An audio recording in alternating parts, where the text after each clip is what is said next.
Last night we had a nail-biter between the Cincinnati Steam and your Xenia Scouts. The Scouts managed to come out with the win. They won by a score of 8-7.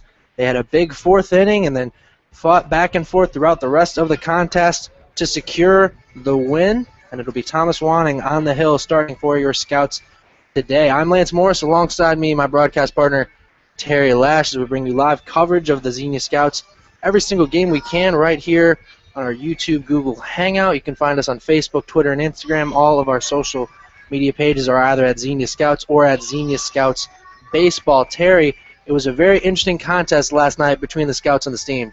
An 8-7 final was back and forth all game long. It seems like whenever the Scouts went up, the Steam would have an answer back. And wow, Lance, was it exciting at the end of that game. Scouts going up 8-6 in the bottom of the ninth when Thomas on the mound to start this game. Gave up a solo shot. Cut it to 8-7. Trey Habercorn actually got on second base after a walk and a wild pitch with 2 outs. Until finally, Thomas Wanning got Foley to fly out to right field. And player of the game, Miles Wright. And the Scouts put it away 8-7. But not before a whole lot of drama went down in the Nasty Natty. Now getting set for first pitch here, and Terry, who's going to be coming up for the Steam? For the Cincinnati Steam, leading up will be Adrian Marquez, the center fielder from Wright State. He had that 16 pitch at bat yesterday against Joey Levitt. Following him on deck right now will be Max Foley, the third baseman from Evansville, and Andre Jernigan, the shortstop from Xavier. Marquez still looking to get his first hit of the season. I'm not quite sure what we're waiting for out there.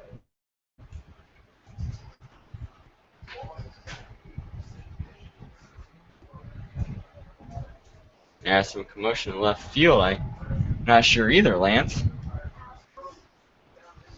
They're having Q warm up out beyond the fence for whatever that's worth. Then we'll start this one up. First pitch from Wanning. Catches the outside corner. Strike one. First pitch at 4:05.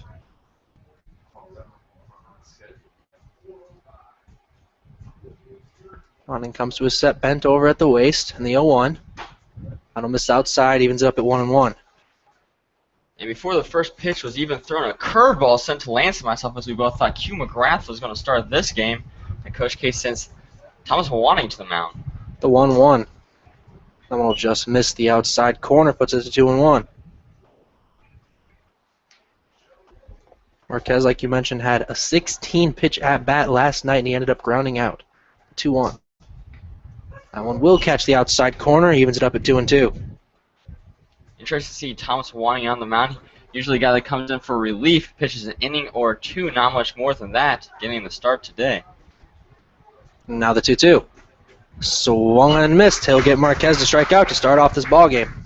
So a great start for Wanning. That'll be his third strikeout of the season. Number 11, the third baseman, Max Foley. Now Max Foley will come up to the plate. Went 1 for 4 last night. Foley batting .346 on the season. It's good for second best on the team. First pitch to him. In there for strike one, right down the pipe. Foley was the last out recorded of the game. He had a charge into it, and it was flown out to Miles Wright in right field. And the 0-1. They'll chip that one down the third baseline to Carnahan. Carnahan will let that wisely go foul. Puts it to 0-2. I think at first Carnahan wanted to charge it and go for the out, but I think he realized it was going to be a tough play. No need to try to throw out the speedy Foley. Might have him be safe. Just send it right back up to the box at 0-2.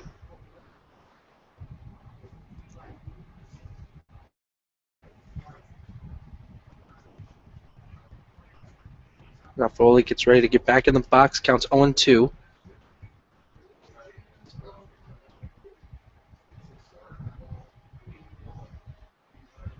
And now the 0-2. Breaking pitch got him to swing at that one. So quickly, 2 strikeouts from Thomas Wanning. And Lanson, 7 1/3 innings pitch on the season. Thomas Wanning had 2 strikeouts. He has 2 strikeouts in his first 2 batters here tonight. Maybe just needed the confidence of knowing he's going to go out there and pitch, because like you mentioned, usually comes out of the bullpen. When you're a bullpen guy, you don't know when your next outing is going to be, so I think coming in as a starter really helped his confidence.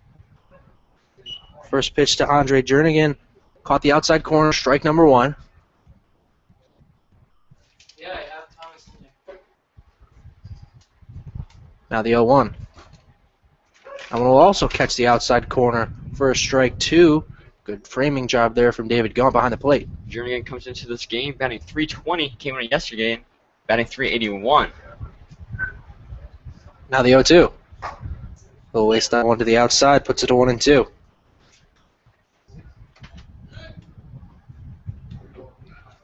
Jernigan finished yesterday 0 for 4 with an RBI fielder's choice. Xavier versus Xavier matchup in the 1-2 pitch. Curveball got him to pop that one way high up in the air.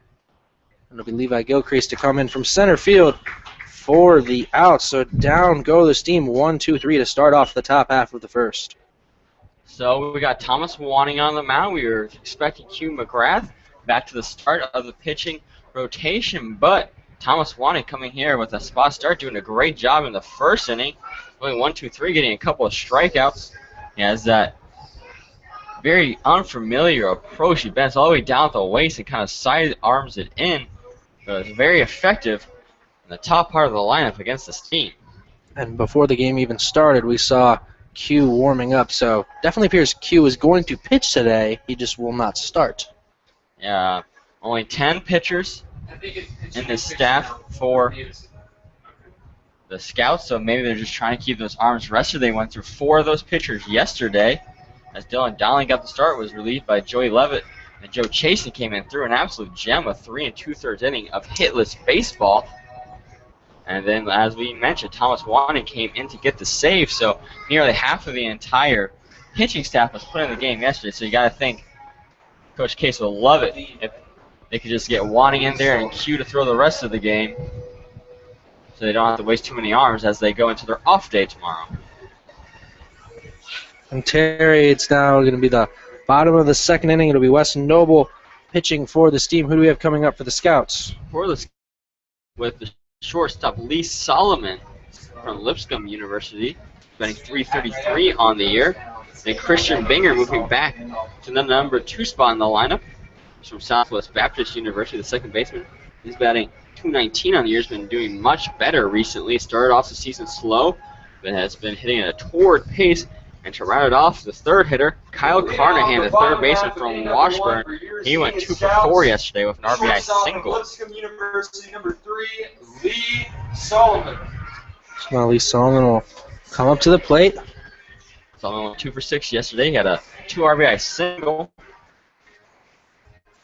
Also throwing out stealing and also tried to lay a bunt down and was put out by the pitcher.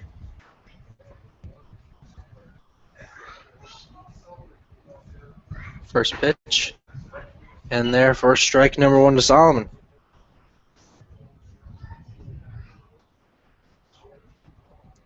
Solomon hitting .333 so far this season. Next one to him is line deep to left field. And that one's gone. A home run for Lee Solomon. That'll be his first of the season. So a leadoff home run, the first we've seen of the year from any team. As we're in our 10th game of the season, we're going to be a quarter of the way home of the Great Lakes Collegiate Summer League year after this. And Lee Solomon, as he kisses his helmet, points it to the sky, hits it yard lead. Only 18 years old, but he's built like an absolute tank, and he shows off his power on that one. And that'll be the first time this season that a home run is hit by a Scouts player not from Washburn. First pitch, Christian Binger in there for a strike, and of course, I allude to the fact that Kyle Carnahan has 1 and David Gaunt has 4 already on this season. The 0-1 to Binger. Count will be on the dirt, ball 1. So West Noble comes into this game with an 0-1 record, only has 1 start, gave up 3 runs, has a 4.90 ERA, and 3 2/3 inning pitch. He walked 5 batters. The 1-1. Outside, ball 2. Noble from Campbell University. He's a Camel. It's a Baptist school in North Carolina. And now the 2-1. Upstairs. Makes it 3-1. You mentioned pretty much every time he's at the play, Christian Binger with a great eye leads the team in walks, has 7 on the season, had 1 yesterday. The 3-1. Catches the outside corner, makes it a full count, 3-2. And the man of many hats, Christian Binger, led us in our pregame prayer today. So, great job by Christian. The 3-2. He'll line that one over to third. That'll be misplayed by Foley as he dives, and that one will go off his glove. That'll allow Binger to be safe at first. So an infield single for Christian Binger. And the first 2 batters of the game get on, and well, Lee Solomon got on and got home after that homer. The Scouts are starting hot here. Now Kyle Carnahan comes up to the plate with Binger over on first. Carnahan went 2 for 4 yesterday with an RBI. First pitch to him. That one will break, not into the strike zone. Ball 1.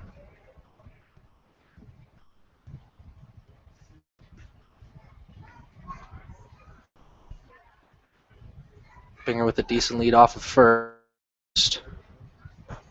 Carnahan will take that one. A little check on Binger over at first, but he's in there just in time. Had to dive back in there for that one. And Rocher just trying to keep him honest. I think he thought he might be going towards second, was rearing to throw.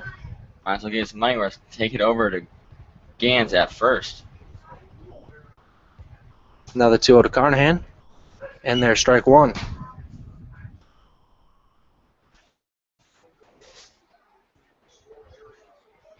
Carnahan hitting just .226 on the season, but that doesn't mean he hasn't been on base a bunch. Leads the team in hit by pitches. And they'll take that breaking pitch foul. That'll even have to count at 2-2. And Carnahan handcuffed on that one. Just had to shorten his swing and put it out of play.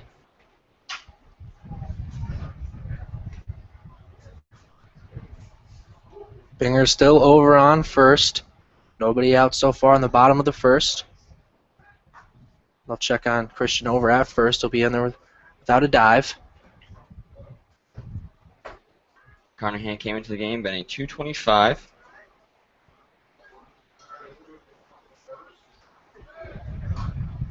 We'll check on Binger again. That one almost got away from Gans over at first, but he was able to corral that one.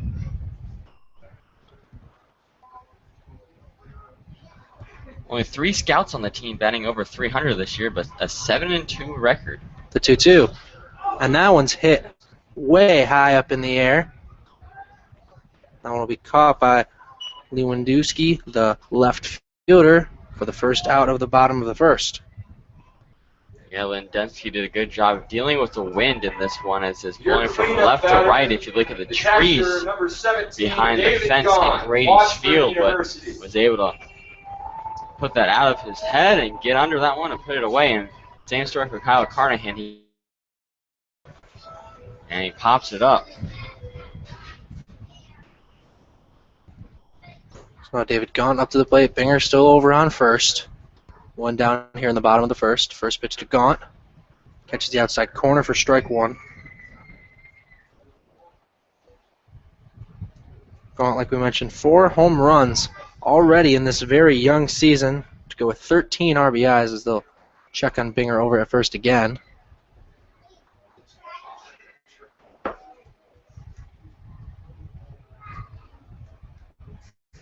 Now the 0-1. We'll take that one just a bit above the bell for ball 1.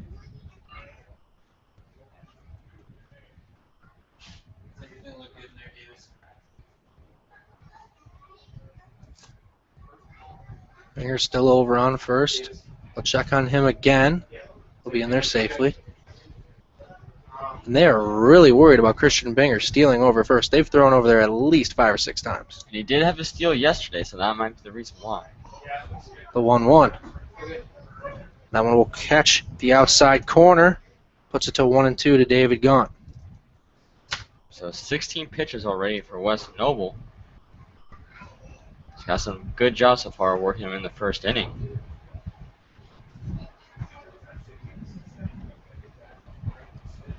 Now the 1-2. And he'll line that one over to Jernigan at short. He'll go over to second for 1, but Gaunt will be over there at first in time on the fielder's choice play as they try to get the double play.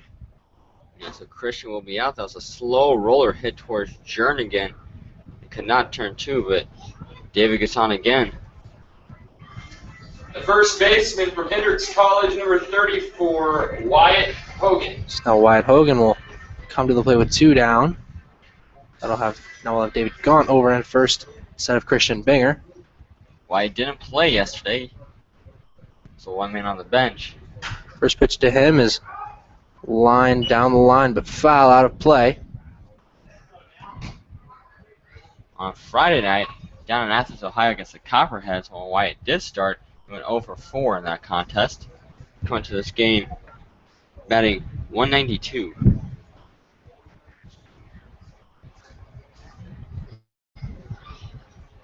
Now the 0-1 to Hogan. That one's a line towards left field. We'll see if that has enough on it. And he'll be caught at the warning track. Hogan definitely got a good piece of that ball, but not quite enough, and that will end the bottom of the first. You gotta think Wyatt's very upset about that. When I had a conversation with him after that game against the Copperheads, and he was very adamant that he thought he was hitting the ball well, and I think that was his best hit of the season, and it just gets put away right towards the wall in left center field.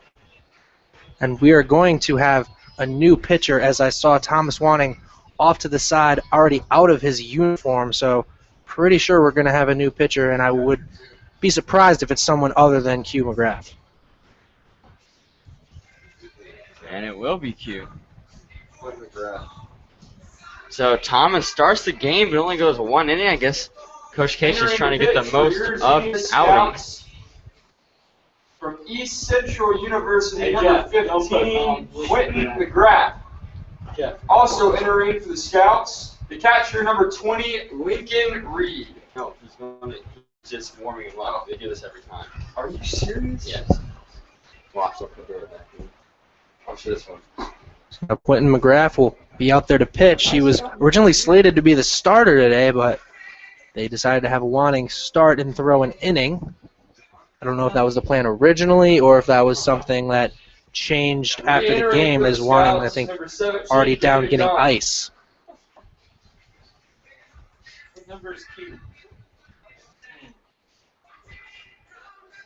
So already a little bit of defensive changes for the Scouts.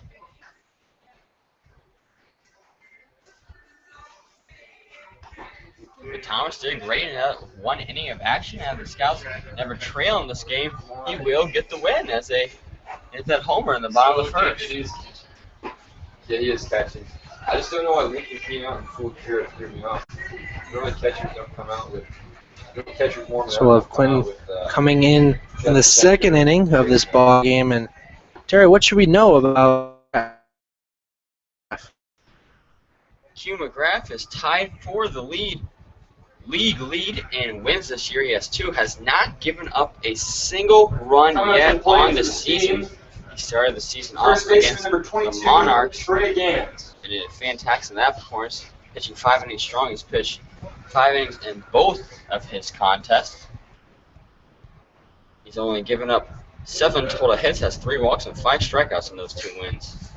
First pitch of the day from Q, and there for strike 1 on the outside corner. Quentin with a little bit of a different look as he's rocking the stirrups a la Thomas Wanning. The 0-1. Outside, ball 1.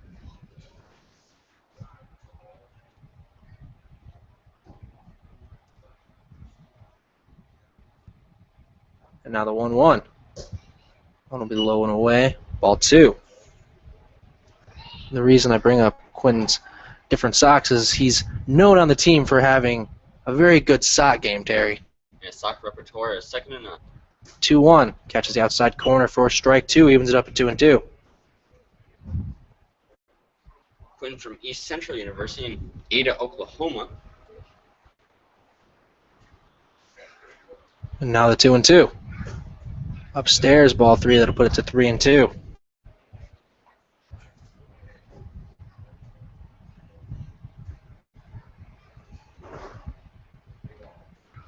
Now the 3-2.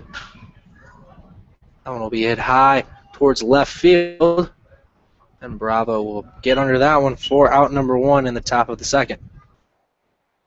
Quinn's was the expected starter today. He's the start of the catcher, rotation for the number Scouts. 18, Or kind of thrown off with Thomas Wanting winning, but as we've seen him only go for 1 inning, it makes sense, I think, as he went 1 yesterday. Coach Case is wanting Thomas to go around 2 innings per appearance, so he's just getting the most of all of the members of his pitching staff. And it was strange to me because when we were coming back in the vans, we were trying to figure out what colors we were going to wear. Tigro said ask Q, and usually you ask the starting pitcher what they want to wear. First pitch is in there for a strike to Andy Roser. Yeah, I think this was a decision made today by Coach Cates. Now the 0-1. So I'm going to miss that one quickly. 0-2 on Roser.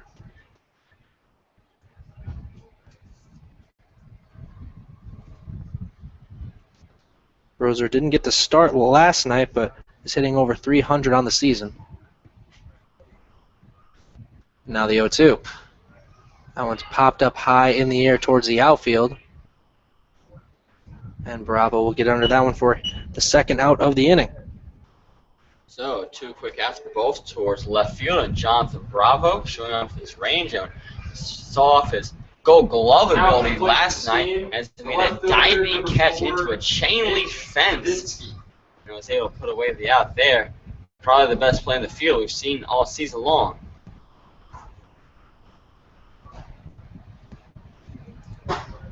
First pitch catches the outside corner to Mitchell Lendinsky from Shawnee State University.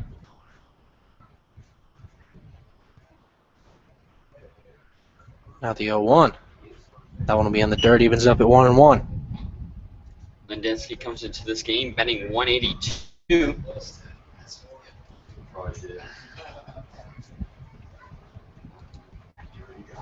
Now the 1-1. I'll chop at that one, but it'll go foul. Puts it to 1-2.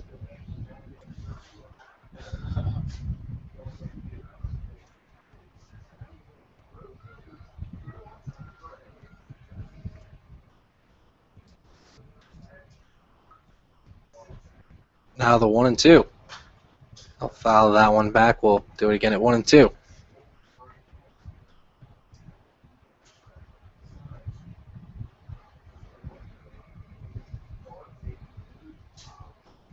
Lendinsky up to the plate now. Bolin on deck, ready to go if he manages to get on. Now the 1-2. They'll line that one over to Binger at second. Go over to first and Wyatt Hogan for the final out of the second inning.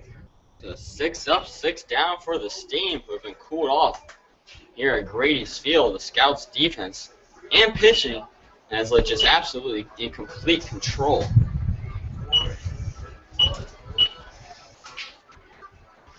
So after an inning and a half, Scouts on top 1-0 after a leadoff home run from Lee Solomon. And as we mentioned, first player not to come from Washburn, as David Gaunt has 4 of his own home runs and Kyle Carnahan has 1 of his own as well. And the first non-Ichabod, and we'll see if anyone else can repeat that performance we saw in the first inning, as we have the 6, 7, 8 batters coming up for the Scouts here in the bottom of the second. Jonathan Bravo, the left fielder from Texas Wesleyan University, he went 1 for 5 yesterday. Levi Gilcrease, the right fielder from Baylor University in Waco, Texas. And Lincoln Reed, now playing the DH role today. We've seen Lincoln at first, we've seen him throw, and now we've seen him DH. He's from Taylor University.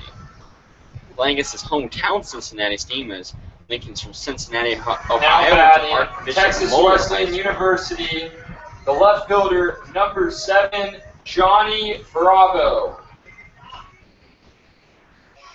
So now Bravo will come up to the plate. He loves John. He likes when I call him John.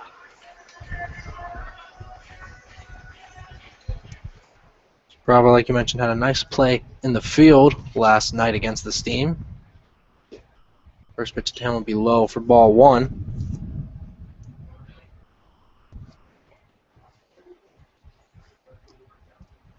Now the 1-0.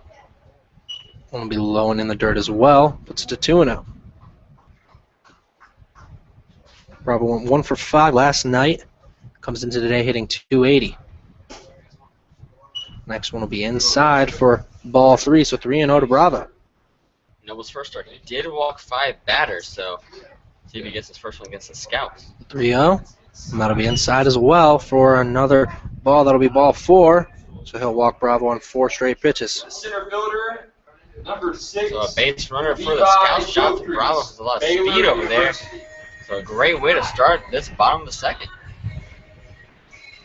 So Levi Gilcrease will now come up to the plate. He is, of course, from Baylor University. Hitting 200 so far in the season, went 2 for 4 last night. First one to him is lined past the shortstop Jernigan for a base hit. Bravo will get to second safely, and Gilcrease will round first after that base hit single. So the third hit of the game for the Scouts.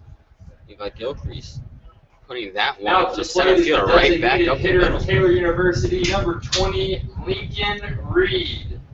Now Lincoln Reed will come up to the plate. He's been struggling a little bit recently, went 0 for 5 last night against the Steam.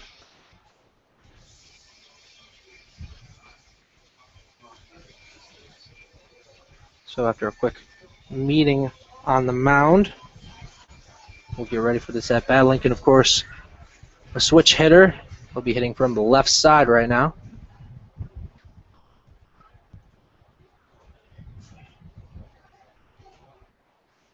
Bravo on second. Gilcrease on first. A lot of speed on the base pass. First pitch to Lincoln will show bunt, but pulls it back, and that one will get away from the catcher. And Bravo will be out at third trying to advance on a passed ball. A very close play. Very close play over there at third base. Lance thought he might have got the toe in there in time. Umpire disagrees as Rozier kicked that one actually away from him. That's why it was even an option for Johnson to move. So Gilcrease does advance over to second on that. Next one will be up high to Lincoln Reed for another ball. Makes it 2-0. That one goes a pass ball. Just a misplay by Rozier, but was able to make up for him throwing out Bravo. And a very close play. Now the 2-0. That'll be lined towards left field. Lendinsky will get under that one for the out. So now 2 down after Bravo was thrown out at third trying to advance on a passed ball. So struggles continue for Lincoln Reed as he went 0 for 5 yesterday. Didn't play the game before against the Copperheads. Lines his first one out to the left here today. So that'll bring Miles right up to the plate, and like we mentioned earlier, Miles had a fantastic game yesterday. Went 3 for 4 and was our player of the game. He also had 3 RBIs, 2 doubles, a walk, and a stolen base. First pitch to him, inside, and that actually hit him. That might have barely just touched his jersey, but he'll take the free pass to first base. Yeah, it doesn't matter if it hits him Back to square the in top the of the forehead or Scouts, it nicks the top of his pinky toe. A hit by a pitch is a hit by a pitch. Now the Scouts have 2 on. So that'll be something I'll have to ask him about later, of how much of that ball actually got him, because that one looked like it just barely nicked his jersey, if anything, Terry. I think you're right. It might have been the breakfast we had this morning, gave him a few extra pounds, might have nicked the tip of his expanding stomach. Worked out a good breakfast. We did have a good breakfast, Dewey. We had some stuffed French toast sandwiches with some cheese and ham, and they were delicious. Thank you to Leonard Johannes if you're listening at home. Fantastic as always. Of course, that first part was directed towards Dewey Doble, our scoreboard operator and PA announcer for tonight's game, doing a fantastic job per usual. Also in the press box, we have Jeff Connor, our stats guru, and help with the music today. And Davis over there taking pictures and updating Twitter. You can follow us on Twitter for every game this year. First pitch, Lee Solomon just missing for ball number 1. And, of course, in his first at-bat, he went yard for his first home run of the season.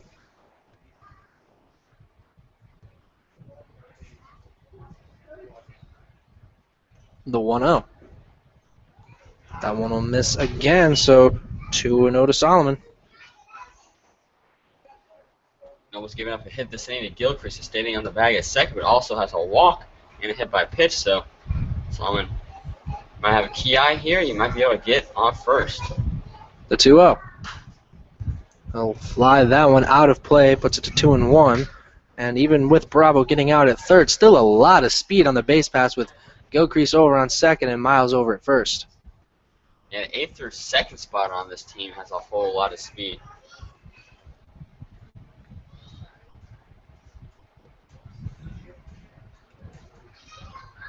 Now the 2-1. That one's popped high up in the air. And that'll be the final out of the inning as Carrier gets under that one.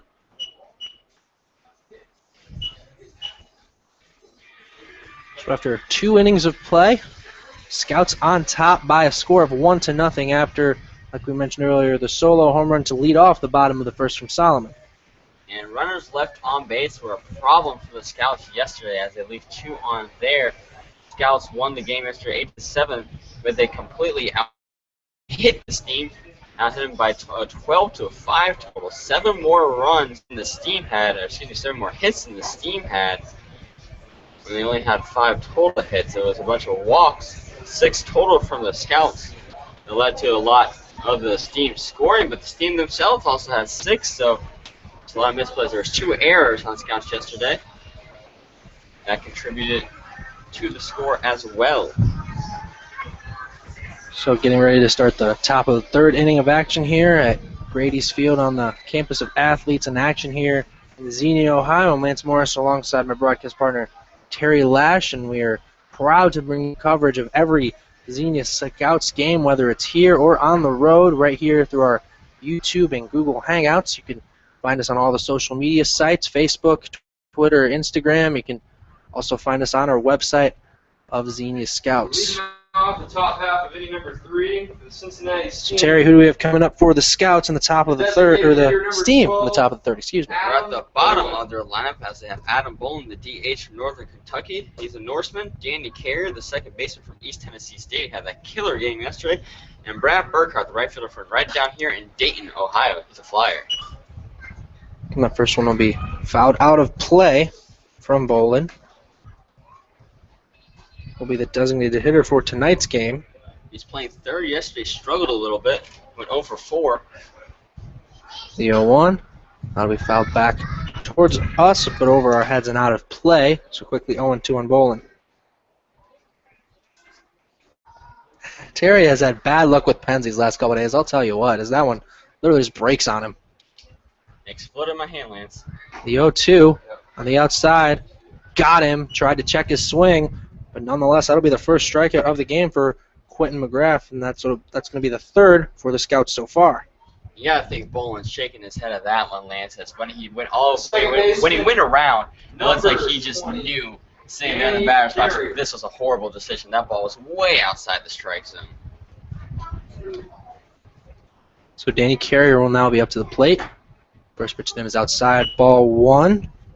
And like you mentioned earlier, Carrier had a good game yesterday, went 2 for 3 and had the home run off of Wanning to put the game within 1.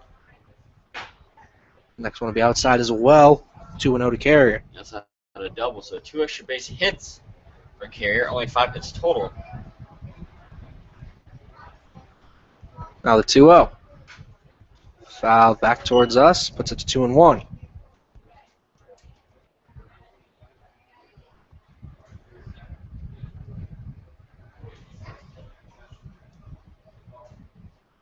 Now the 2-1. Swung at that one and missed. Evens it up at 2-2. And Q's been throwing a lot of strikes. He's not pulling any punches here, not trying to work outside back in, or he's going right back at the batters. Now the 2-2. Swung at it and missed. Second strikeout in a row for Quentin Q. McGrath. So if we go back to the top of the top of the first inning, it was Thomas Wanning who struck out 2 batters in a row. He finished his day with 2, and now Quentin McGrath has tied that total. He's got some 5 strikeouts Right off the lineup for the through 8 Steam. outs. The right fielder, number 16. It'll be Brad Burkhart. Did I say 5 strikeouts? I meant 4 strikeouts. First pitch to him. Catches the outside corner for strike number 1. Math is never my strong suit. Burkhart, a local product, goes to the University of Dayton. The 0-1 popped up out of play. 0-2 now to Burkhart. One of the best features of Q is he works on the batters early. He gets up on them and makes them swing at pitches they don't want to when they're down 0-2. And now the 0-2. Yes. Outside, didn't miss by much, but it'll put it to 1-2. That's exactly the pitch I was talking about. Lance would have to extend his bat a little bit more than he would like. I was outside zone. And now the 1-2. That one's popped high up in the air. And Hogan will be caught off by Christian Binger, and Binger will get under that one for the third out of the inning. So down go the Steam, 1, 2, 3 for the third straight inning. Attention fans, please return all So foul they'll be back to the balls top of the the lineup stand. when they bat in the We'll be fourth. handing out candy for every foul Scouts ball that is are still on returned. top 1-0 Thank you. Please after the continue leadoff to home run enjoy from today's Solomon ball. in the opening inning. Now, Terry, who will the Scouts have coming up in the bottom of the third inning? Coming up for the Xenia Scouts here in the bottom of the third, we got to start off with Christian Binger. He singled his last time up, then was out at second. Cal Carnahan will be after Christian. He flew out to deep left field last time as he got a little too far under that fastball. Then David Gaunt, the catcher, got on with a fielder's choice. That's how Christian got out at second, beat out the double play ball, but David Gaunt will be the third man here in the bottom of the third.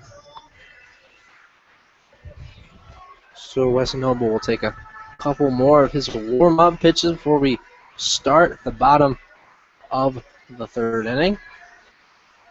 Quick note about David Gaunt with that home run yesterday. He now leads the league in both home runs with 4 and RBIs with 13.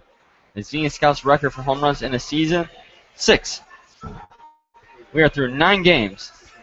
David Gaunt has 4.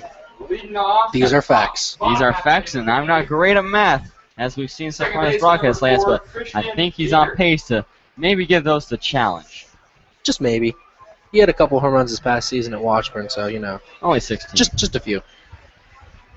Anyway, we'll getting ready to start the bottom of the third. Christian Binger will lead it off this inning for the Scouts. Got to cut the music, guys. That at-bat took a little bit of a detour as we needed to pause music up here in the press box. First pitch to Christian, we outside for ball 1.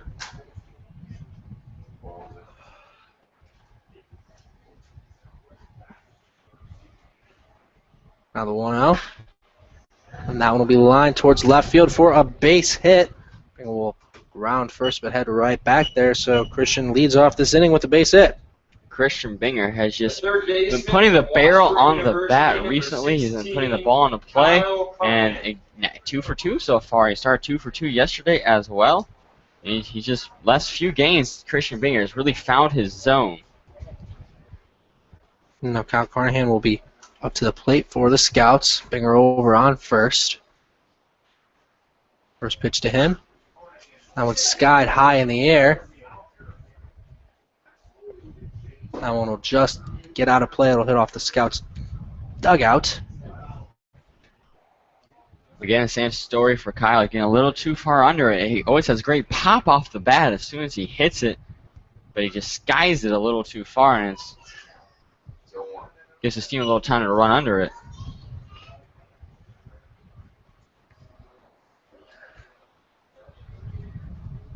Carnahan flew out in his first at-bat in the opening.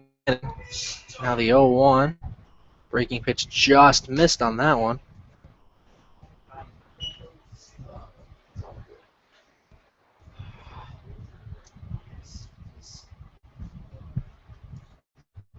Binger gets his lead over at first. And they'll check on him once again. Can't say I'm surprised.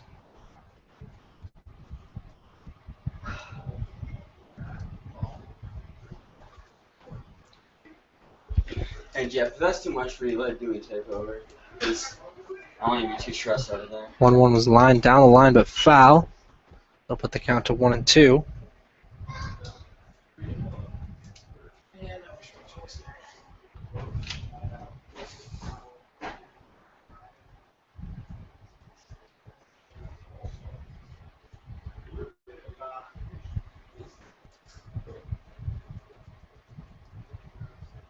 Carnahan getting ready to step back in the box. Counts 1 and 2 on him.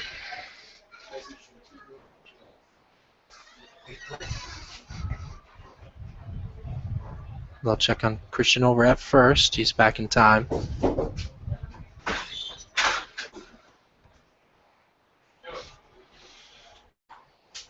Check on him again. He's in there safely.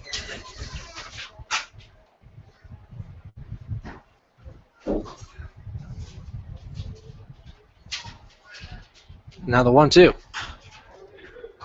Will be lined over to Jernigan at short, but he's going to fumble with it. And he won't be able to get anybody out on that one. That's going to be error on Jernigan. There's a potential for a double play ball there, but as you mentioned, fumble that one. Couldn't get out of his glove. Washburn University, the catcher number 17, David. And now there's going to be runners on first and second. Yes. I'm trying to do stats. David Gahn will be up to the plate for your Scouts with runners on first and second.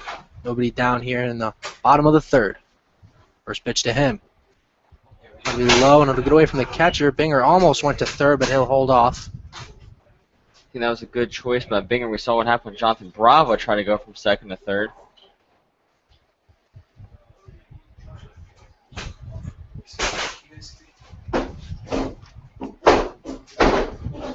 So we're making room in the press box for pitcher Nick Street's going to come up here and help us with the music. So thanks, Nick, for helping us out. I'll check on Christian over at second. He'll be in there without a throw as there's no one covering over at second.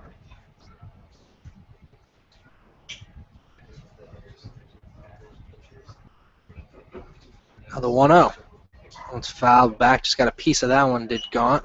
Evens it up at 1-1.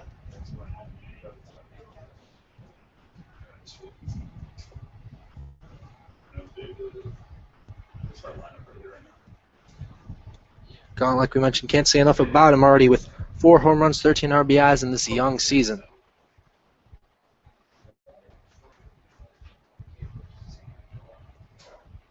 And now the 1-1. That'll be the line past the third baseman for a base hit. They're going to hold Christian up at third, so give the base hit to David Gahn. That'll load up the bases for Wyatt Hogan. That was a good decision by Coach Case not sending Christian home. Kondensky had it in left field ready to gun it home. He would have been thrown out by a mile, but bases loaded. What a better situation to break out of your slump for Wyatt Hogan. Wyatt Hogan. So Hogan, like you mentioned, did not play last night. Comes into today below the Mendoza line with a 192 average, but does have 4 RBIs.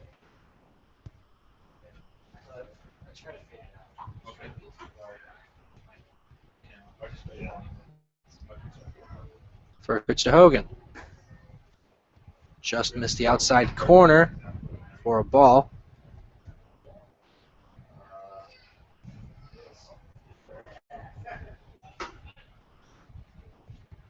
Binger over on third.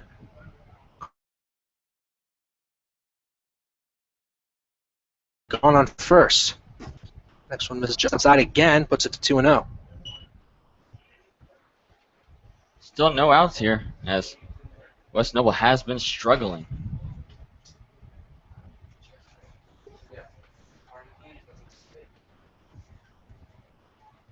Now the 2-0. And that one will get away from him. Christian will try to score, and he will without a throw. So that'll put the lead at 2-0 for the Scouts. Yeah, wild pitch from Noble's going to send home Binger with a 2-0 lead. Now the Scouts trying to add on to that total. And that puts the count to 3-0 on Hogan. Now first base will be open. Washburn teammates Kyle Carnahan on third and David Gahn over on second. Now the 3-0. Right down the middle for strike one to Hogan, puts it to 3-1. You got to think why he had the red light there. There's no way on a 3-0 count with first base open he's going to try to swing at that one. I wouldn't be surprised if he watched this pitch go by as well, try and see if he can draw that walk and get on base. And now the 3-1.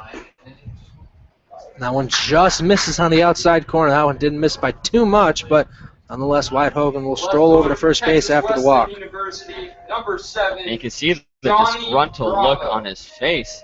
Just looking at the official, he thought he got that outside corner, but he will not get it called. Now, yet again, bases loaded. We're going to do it up now with 2 runs for Scouts. Still, no outs for the Steam. Carl Carnahan sitting over there on third, looking to score a run. And I could be wrong, but I think I saw Nick Cecil heading to the bullpen to warm up for the Steam. We'll see if that's who comes in. They're not going to change pitchers just yet. There's still nobody down here.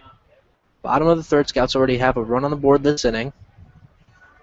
Bases loaded. They'll call time. Bravo up to the plate.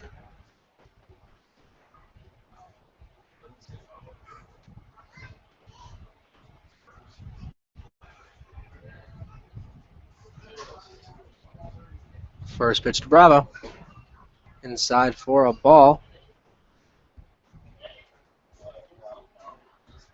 Bravo's last time up, he walked on 4 straight pitches, so that's the 5th ball in a row he's seen.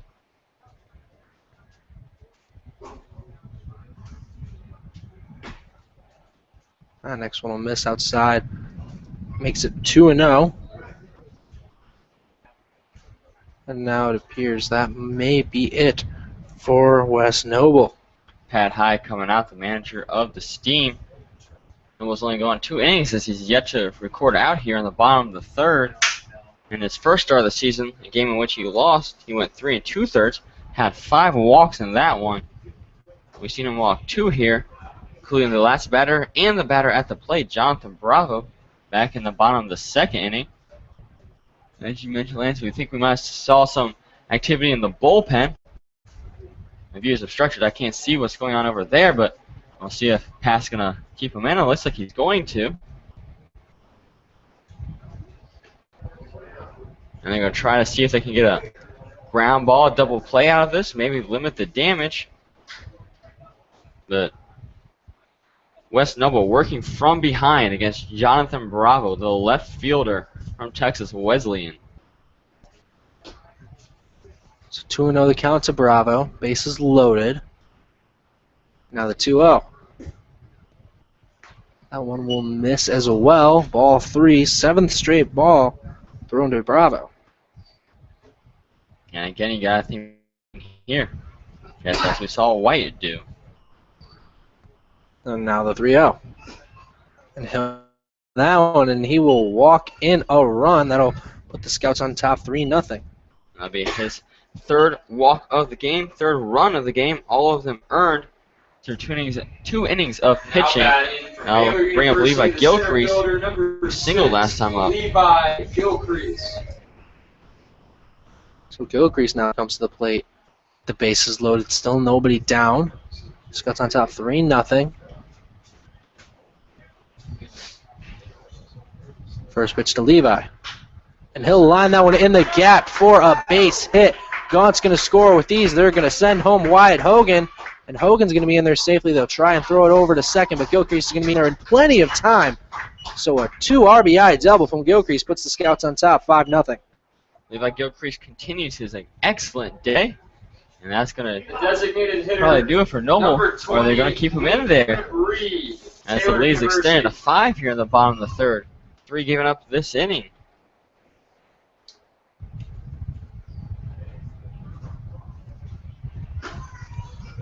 First pitch catches the outside corner to Lincoln Reed at the plate. And Lincoln flew out in his first at-bat last inning.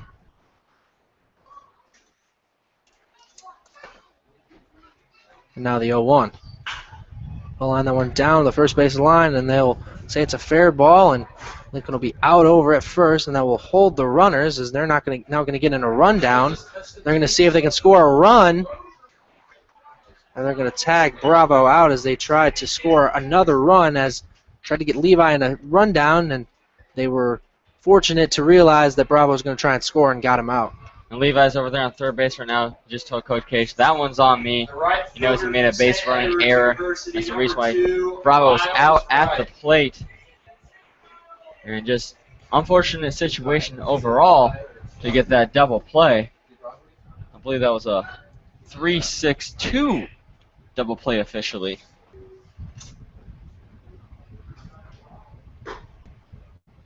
First pitch to Miles, right, way up high for ball one. Miles didn't have much of an at-bat in his first at-bat. He was hit by a pitch early on in his count.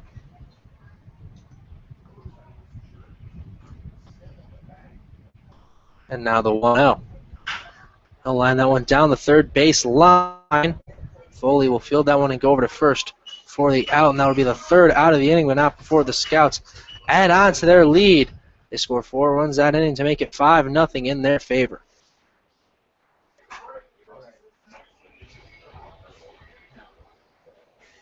So busting it wide open here in the bottom of the third are the Xenia Scouts. A couple of walks thrown in there to Wyatt Hogan, Jonathan Bravo, then that 2 RBI double by Levi Gilcrease really set the tone. Christian Banger with that single. Still unsure if Kyle Carnahan was on with an error or a single. And David Gaunt singled as well. I think on that one they were going to rule that it was an error on Carnahan. On the Carnahan hit, they're going to rule an E6. I believe that's what I thought it was. So now Quentin Q. McGrath will be out there for another inning of work as he technically comes in as a reliever. Came in the second inning.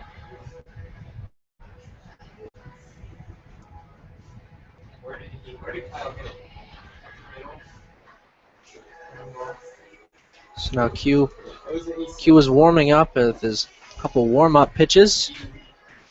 Yeah, I thought it was E6, but do we want to give it? And it'll be the top. We're a home team. We gotta It'll be the top of the order. a hard hit ball. I'm giving him an error. Fine, I'll retract it. I'll change it. That'll now change up on the scoreboard as they originally had it ruled a hit on the scoreboard, but an error in point streak. First pitch is in there for a strike to Adrian Marquez, and Terry, who's going to be batting after him. Coming up in the game for the Cincinnati Steam, we're at the top of the order here of Adrian Marquez. Swung and missed at that one for another strike. The Max Foley, the third baseman, who just made that nice play over there at third, and Andre Jernigan, shortstop, who got that error. Next one from Q, who wasted to the outside. Marquez still looking for his first hit of the season. He had a 16-pitch at-bat yesterday. The 1-2. Swung and missed at that one, but it'll get away from Gaunt. He'll throw it over to first for the out. It'll be the third strikeout of the game for Q.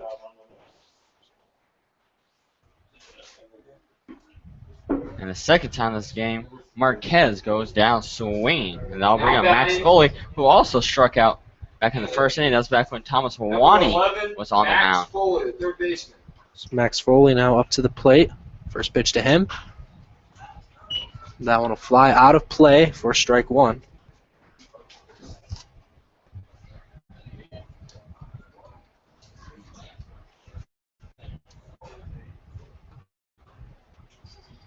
So 0-1 the count to Foley, to baseman today.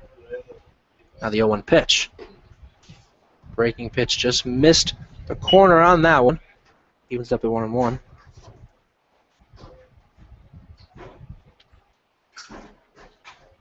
The 1-1. Swung at that one and missed. Did Foley. Puts to 1-2. And Q just throwing the heater there on the mound. He's been untouchable so far. The 1-2. That one will be popped out into short left field, and Solomon tried to get onto that one, but it'll hit off his glove. So that'll be an error against Solomon. That'll be his second error in as many days for Lee, Next up who to missed plate that for grounder the Steam, yesterday. Shortstop, number 30, Andre Jernigan. So that'll be the first base runner for the Steam. So now Andre Jernigan, shortstop from Xavier, will come to the plate. He flew out to Levi Gilcrease in center field, his first at-bat.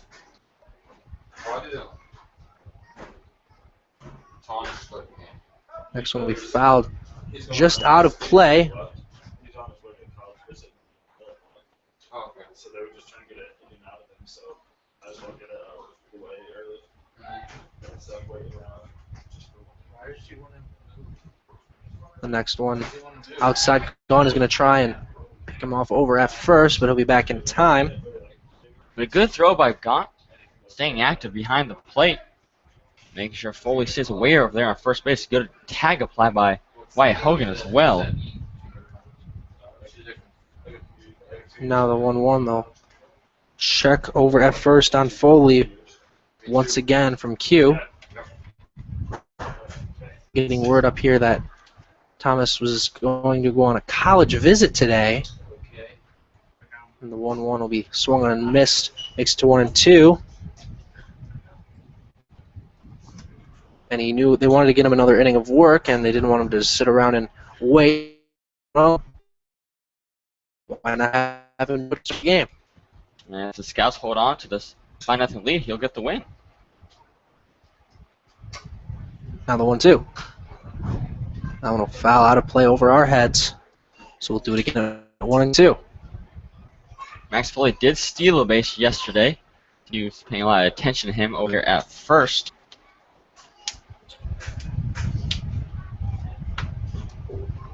And now the 1-2.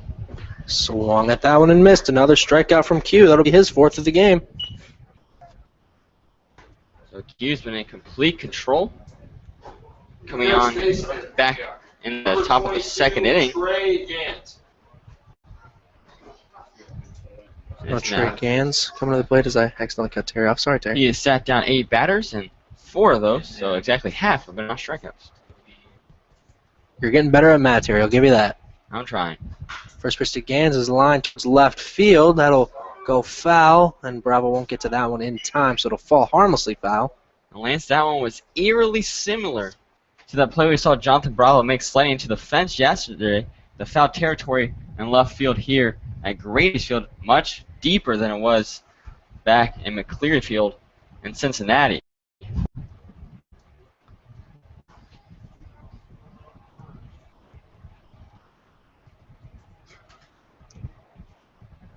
Now the 0-1. That one in there for strike 2. That one caught the outside corner.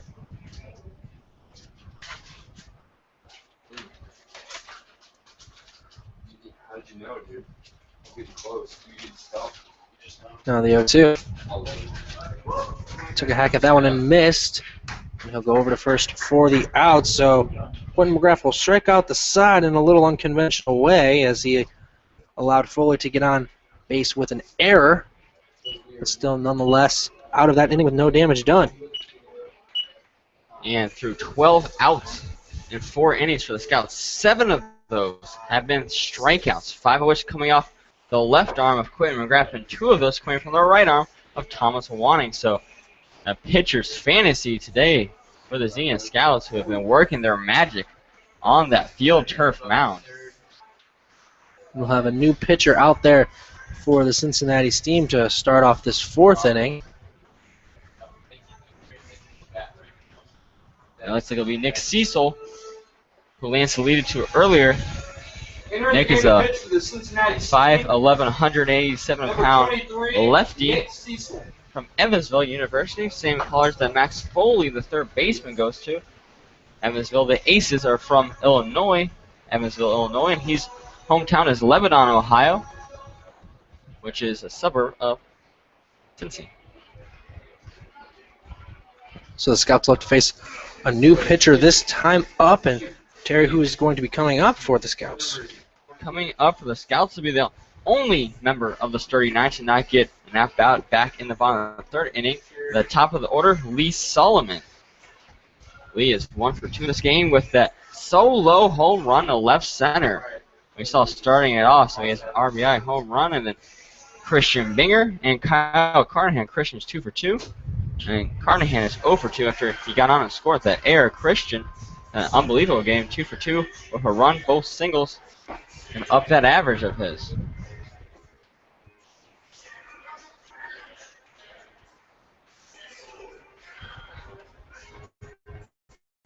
So it'll be Lee Solomon coming up to the plate for the Scouts. So next Cecil goes 3, gives up Leading off 6 for the hits, Scouts in the bottom half of 1 the walk, four is the leadoff hitter. 5 runs. The shortstop from Lipscomb University. Did not have a single Number strikeout. 3, Lee Solomon.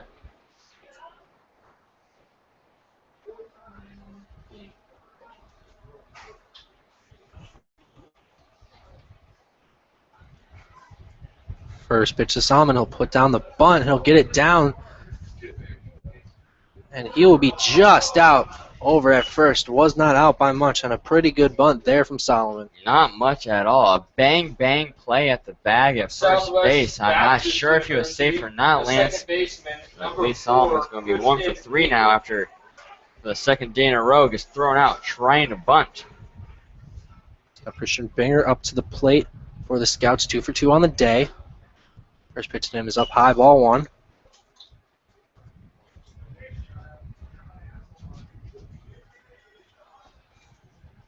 Now the 1-0. I'll miss that time low, ball 2.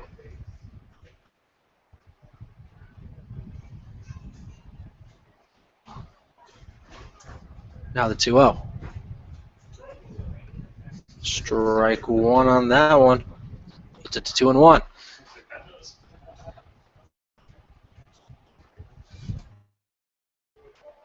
Two-one pitch to Binger.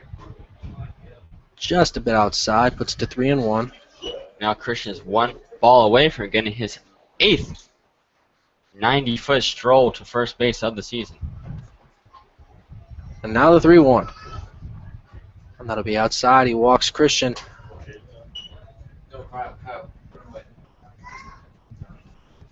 So Binger will reach for the 3rd time today, this time by the walking variety. See what I did there?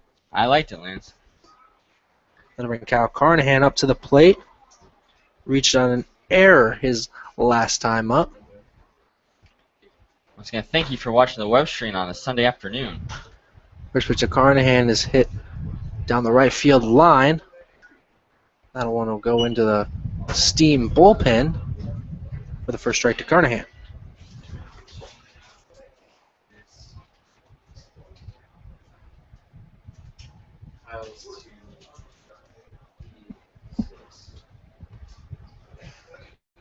So 0-1 the count to Carnahan. Binger over at first. And they'll check on him over at first. That one almost got away from Gans. Did a nice job catching that one.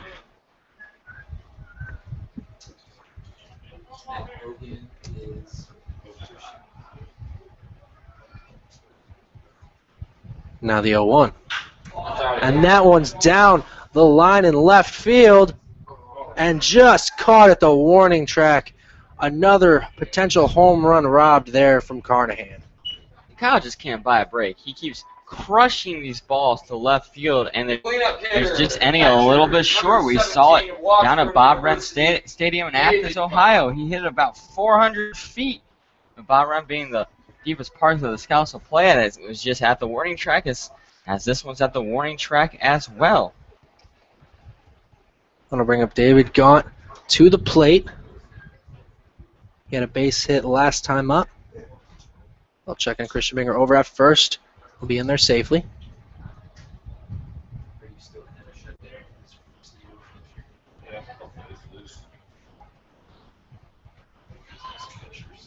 I'll check on Christian once again. I know, you're not surprised, because I'm not either.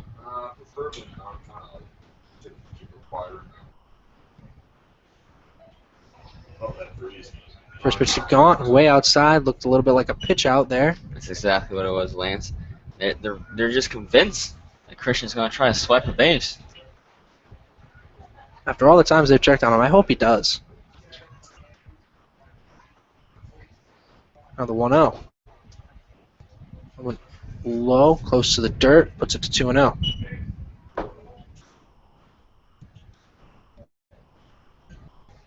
So Gaunt's 1 for 2 on the day. Had a fielder's choice in his first at-bat. Now the 2-0. That one's popped way high up in the air behind home plate. And Roser will get under that one for the final out of the 4th inning, so the Scouts won't add on to their lead. They still lead after 4 by a score of 5-0. The only base runner to get on that time was Christian Binger. We saw him lift like he was close on that bunt single attempt, but Cecil put him away. And then Kyle Carnahan went deep, deep, deep to left field, but right at that wall was put away. And then, of course, David Gaunt, who we just saw fly out behind the plate to Rozier.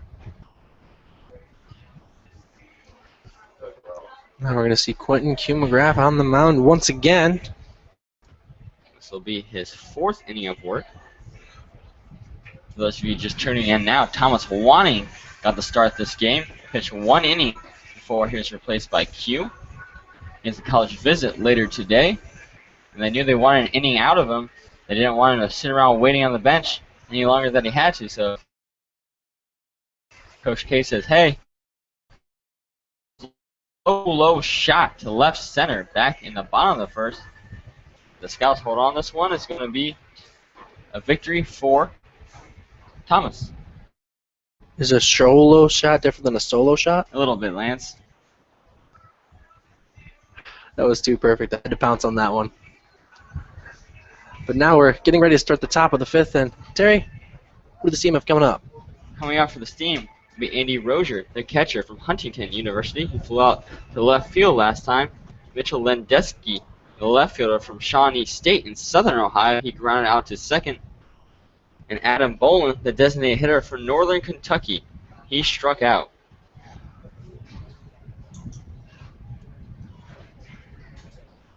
Leading off for the Steam. So it'll be Rozier coming to the number plate. 18, Andy Rozier. Allowing his first at-bat back in the 2nd inning.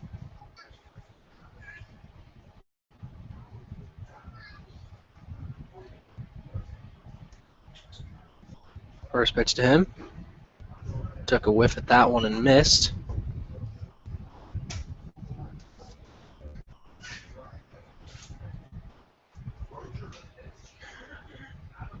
Now the 0-1. That'll be lined towards right field, and Miles Wright will get to that one in time for the first out of the inning. That might be the most well-hit ball we've seen of the game for this. The left Unfortunately for fielder, Rozier, number 4, he goes straight Mitch to the Ladinsky. glove like a laser beam to Miles Wright.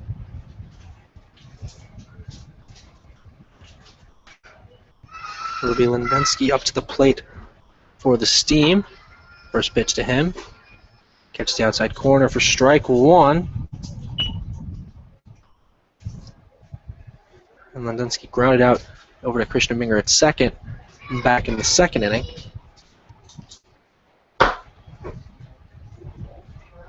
Took a cut at that one. Wasn't able to get anything on that. It's 0-2. That one dipped all the way down to the brown field turf. Q's breaking ball is on point today. And now the 0-2. Just a tad up high in the zone, just above the belt, puts it to 1-2.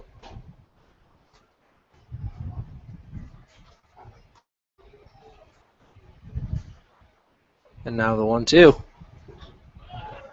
And he swung at that one and missed. It'll go all the way to the backstop, though. And he'll be on first after that one got away from Gaunt behind the plate. Another strikeout for Q, but the drop third strike is going to put Lindensky over there on first base. So there'll be a pass ball. David Gaunt. I think it hit him on the side of the Now pad. batting the designated hitter, number 12, Adam Bolin. So now Adam Bolin coming up to the plate.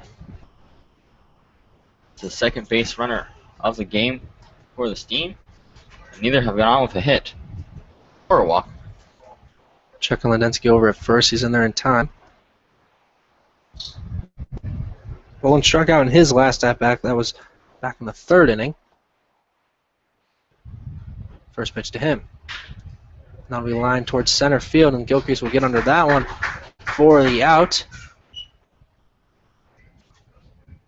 It's another pretty well hit ball on a rope from Bolin, but gravitates to the glove, I believe, like Gilcrease, who's just been Now to the plate, nothing the short of second baseman, immaculate number in center 20, field this Danny year Carrier. for the Scouts. Danny Carrier will come up to the plate. He struck out his first at-bat. And was close to playing hero yesterday for this team after his home run in the 9th. First pitch to him is the outside corner for strike one.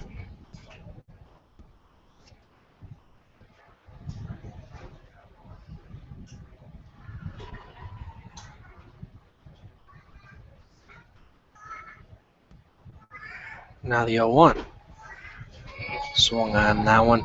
Missed. Puts it to 0-2, and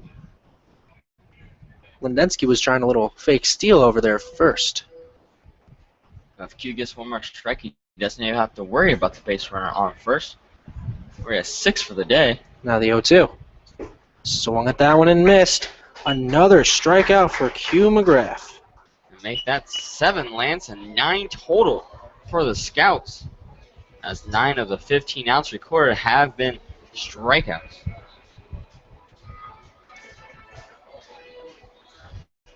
And so now the Steam leave guys on in both of the last 2 innings, each of them getting on in unconventional ways. In the 4th inning, they got on by an error, and then this past inning, they get on by a dropped third strike and turned into a passed ball. So now getting set to start the bottom of the 5th inning, and Terry, who's coming up for the Scouts. Coming out for the Scouts here in the bottom of the 5th. We're going to go 5, 6, 7 with Wyatt Hogan leading the charge. Wyatt is 0 for 1 today. He also walked and scored back in that 3rd inning. Jonathan Bravo, the left fielder, he is 0 for 0 today. He's been walked twice. Last time he got to 3rd and was forced home by Levi Gilcrease on the base running error. And then we have Levi Gilcrease, who doubled home a couple of runs last time, and off a single back in the bottom of the 2nd. So he's 2 for 2 with 2 RBIs, having a great game. Still on the mound for the Steam will be Nick Cecil from Evansville. He gave up a walk in his first inning of pitching, but no hits. Inning number 5 for your Xenia Scouts. The first baseman out of Hendrix College, number 34, Wyatt Hogan. Wyatt Hogan now coming up to the plate. He walked his last at-bat. Scouts on top 5-0 here, starting off the bottom of the 5th. That one will be very inside to Hogan for ball 1.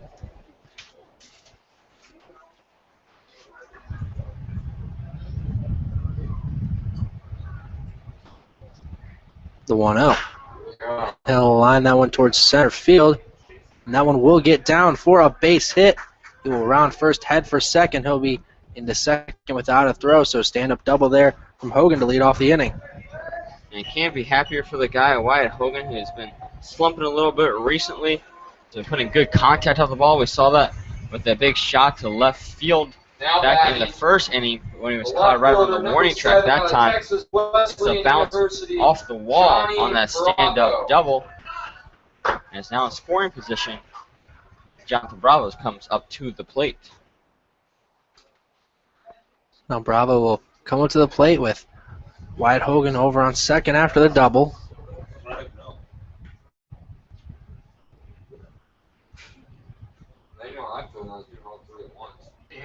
First pitch to him, he'll show bunt, pulls it back in time. Would be ball 1. So that'll be the 9th straight ball Bravo has seen, but this will be the first time he's faced Cecil.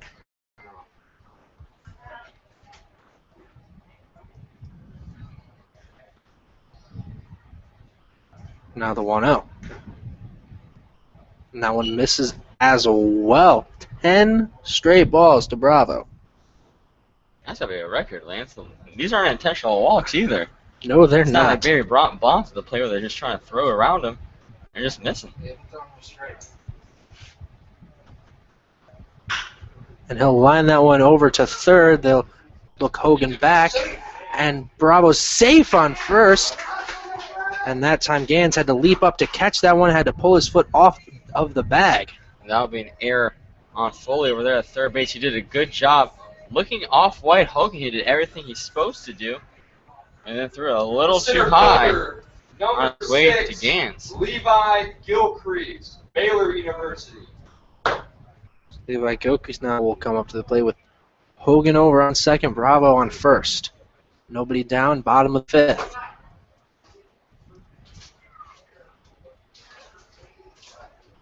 First pitch to Gilcrease. We'll take a hack at that one. That'll fly out of play. As we mentioned before, Gilcrease having a whale of a game. 2 for 2 with a double and a couple of RBIs on said double.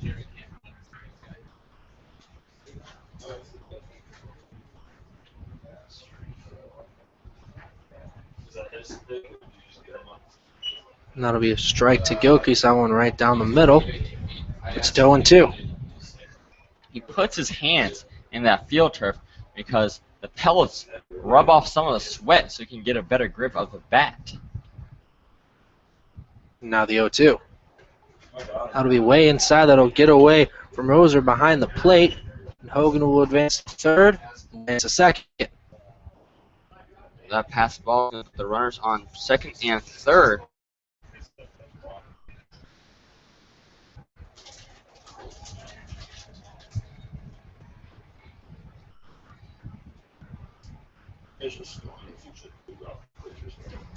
So 1-2 the count to Gilcrease. Runners in second and third.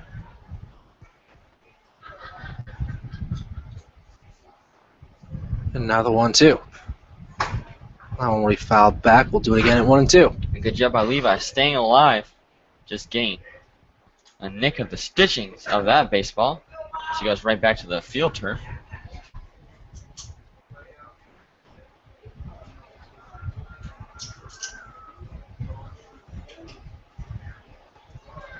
Bravo over on second. Hogan over on third for the Scouts. They lead 5-0 in the bottom of the fifth.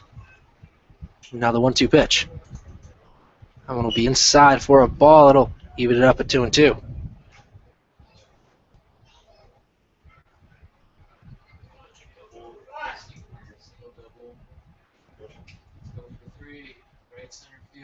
This is the first game back at Grady since Thursday night.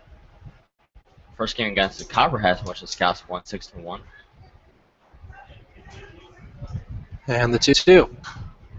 Not only fouled out of play once again from Gilcrease. We'll do it again at 2-2.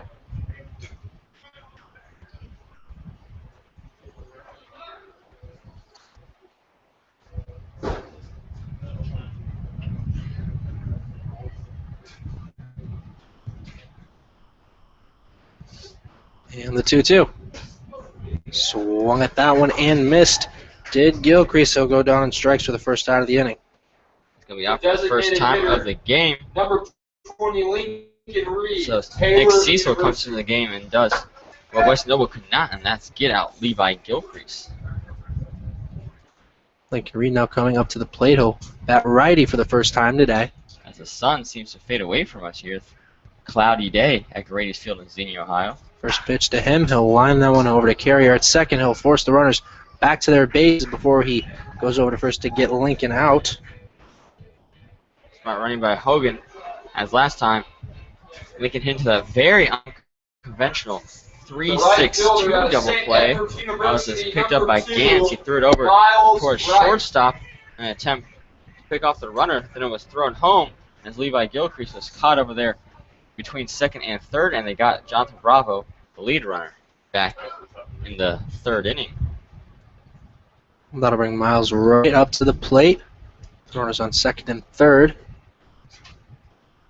First pitch to him. He'll line the one right off the pitcher's leg, and it went right over to Carrier at second. And he slides safe at first base. Heads up base running there from Miles Wright as he will bring in a run on that unconventional RBI, to say the least. To say the least, Lance. And look at the hustle of Miles Wright. Head first dive into first base to get the run to score. Scouts are already up by a score of 5-0 here in the bottom of the fifth. But don't tell that to Miles Wright as he's playing for all the marbles. As he gets that RBI single off of that most likely sore calf now of Nick Cecil. Yeah, he lined that one right back up the middle, head off of the calf of Cecil, like you said, and it just happened to take a fortunate bounce for the Steam right to Carrier at second base. Yeah, looks like it was going to be a painful play, but a lucky play for the Steam as we Thought Carriage was going to throw it to Gans and put him away, but not so fast as Now Miles Wright batting dives for head Xenia first in the Scouts, first. leadoff batter, Got in Brooks time, just University, barely. Shortstop number 3, Lee Solomon. So Lee Solomon up to the plate. Miles right over on first. Bravo on third. First with Solomon outside. Ball number 1. Lee's 1 for 3. Had that solo shot back in the first inning. And that'll be lined towards center field for a base hit. Bravo will come around to score. They're going to send Miles to third, and he'll be in there easily, and Solomon will advance to second. So an RBI single for Lee Solomon. Extends it to 2 on the throw to third. Good base running on Miles Wright. The Scouts extending that lead to 7-0. Baptist University, number 4, Christian Binger. So now Christian Binger up to the plate. He walked in his last at-bat last inning. So Solomon on second, Miles right over on third. That one caught the outside corner apparently to Binger. Thought that one might have been a little too outside myself.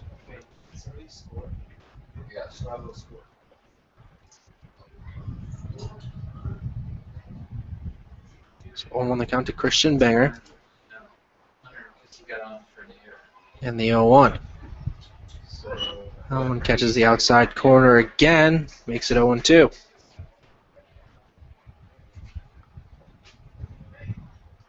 Binger, like we mentioned, always patient up at the plate waiting for his pitch, even if he's down 0-2. Now the 0-2. Tried to get him to chase outside, wasn't going to do it. Puts it to 1-2. He definitely thought about it. Stutter stepped a little bit towards it. A good restraint by Binger.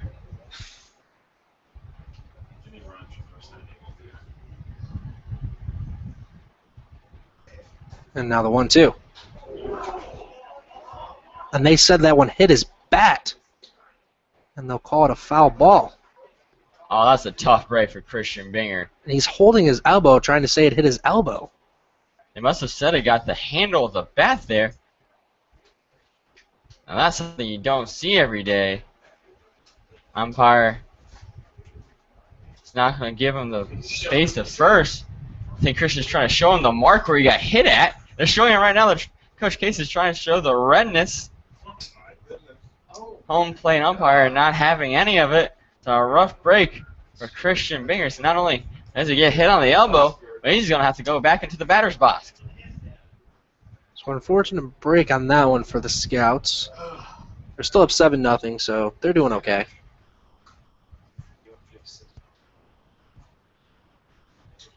I'll call a quick time on that one.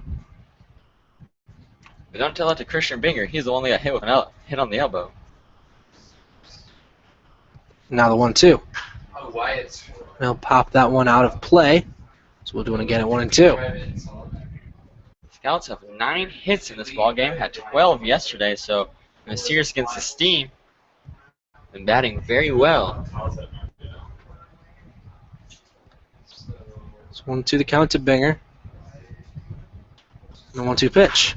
He'll line that one over to Carrier at second. He goes across his body, gets it over to first in time for the final out of the inning. But not before the Scouts add a couple runs to their total. They now lead 7-0 after 5 innings of play. Leave a couple on though, but again, another good inning for the Scouts as a couple runs given up by Cecil. The biggest play was probably that error on third base on Max Foley trying to get out Jonathan Bravo. So only one of those runs to be earned. That game tracker says that was E6. Yeah, that was the third baseman. That's supposed to be 5. When Foley, our third baseman, got the error, it said on the game tracker it says E6. That should be E5. This is the third baseman. Quinn McGrath warming up for another inning of work.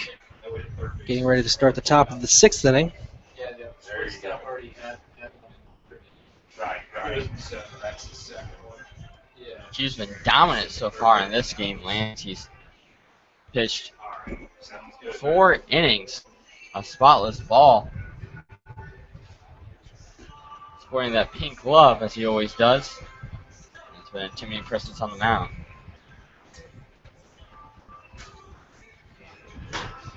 He throws his couple warm-up pitches, and now getting ready to start the top of the sixth. And Terry, who do the Steam have coming up? Coming up for the Cincinnati Steam as we go to the top of the sixth inning will be the bottom of the lineup, starting with the 9-man Brad Burkhardt. Then we move to the top of the lineup with Adrian Marquez and then Max Foley in his first at bat and only at bat of the game. Brad Burkhardt flew out to Christian Binger at second base. So Burkhardt will lead things off here in the top of the sixth. First pitch to him will be a little inside for ball one.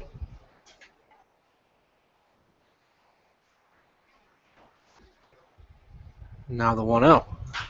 That'll be lined down the third baseline to Carnahan. He'll field it and go over to first in time for out number one. Nice play there from Carnahan down the line. Carnahan going coast to coast on that one as it just walks the tightrope on that field turf line that throws all the way across the field to Wyatt Hogan to get that first out of Brad Burkhardt. So Marquez will come up to the plate. Struck out in each of his first two at-bats. First pitch to him will show bunt, but it'll go foul. And Marquez still trying to get that first hit of the season from Rice State University, right down the road here in Dayton. And, of course, had that crazy 16-pitch at-bat last night in the 0-1. He'll foul that one off so quickly 0-2 to Marquez. And again, Q still working fast here, getting up on the batters. He's only at 33 pitches so far.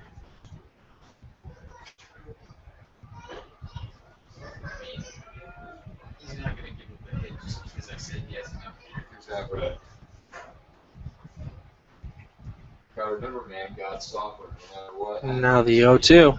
Is that going to get it? No, or not? He'll pop that one up down the third base line. I'm going to go out of play, so we'll do it again at 1-2. Good job of Marquez staying alive.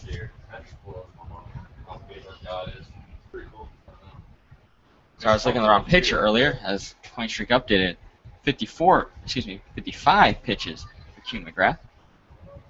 Now the 1-2. Outside in the dirt, that'll put it to 2-2.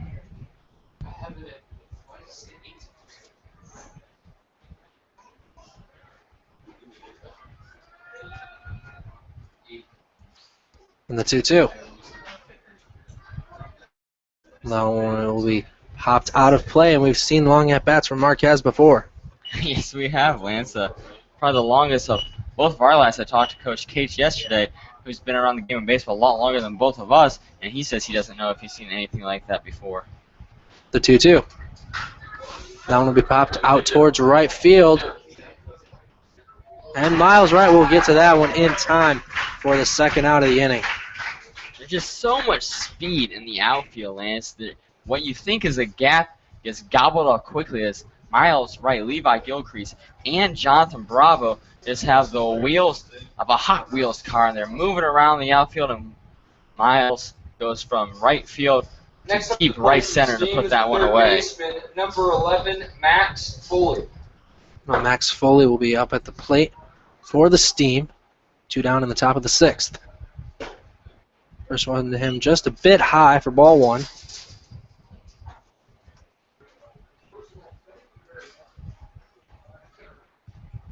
And the 1-0. Line towards Solomon over at short. He'll field that one and get it over to Wyatt Hogan in time for the final out of the innings. Down go the Steam. 1-2-3 in the top of the sixth. That was the 5th time this game the Steam have gone down 1-2-3. Terry, I think you're getting bad at math again. 4th time. I'm trying, Lance. I'm a little confused now. Yeah, me too. It's 7-0, and you somehow got an 8 right on the game tracker. It's not West. Did you somehow score Miles right? So 7-0 Scouts here, going into the bottom of the 6th inning. However you can do that. 9 hits put on the board from Xenia Scouts. Because I started questioning myself. As Nick Cecil is going back to the mound. This will be his third inning of work for the lefty. And coming up for the Scouts, for this side will be Kyle Carnahan. He's 0 for 3 in this game. He flew out to left twice. Also got on with an error. He came around to score. That was back in the third inning. And then we have David Gaunt, the catcher. He's 1 for 3 with a single. He scored as well. And then Wyatt Hogan, who had that stand-up double to start off the bottom of the fifth inning, where the Scouts put two across the plate. The third baseman from Washington He was hit home University, by number Miles 16, Wright, Kyle who has Carnahan. 4 RBIs through 2 games here in the series against.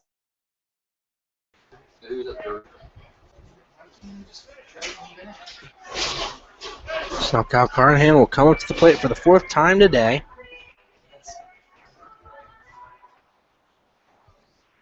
As they had to cut the music out before they could start the at-bat.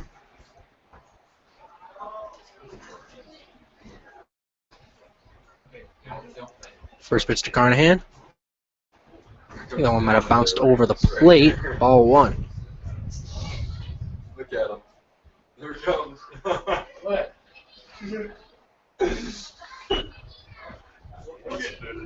What's wrong?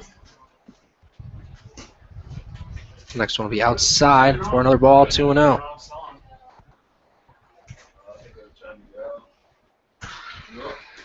Right on schedule. No more music. No more? Cut the outside corner for a strike. Yes. Go take the cities. Here, take a pause. And the next one, caught the outside corner, strike 2. Good. Set. All right, I want this. Love you.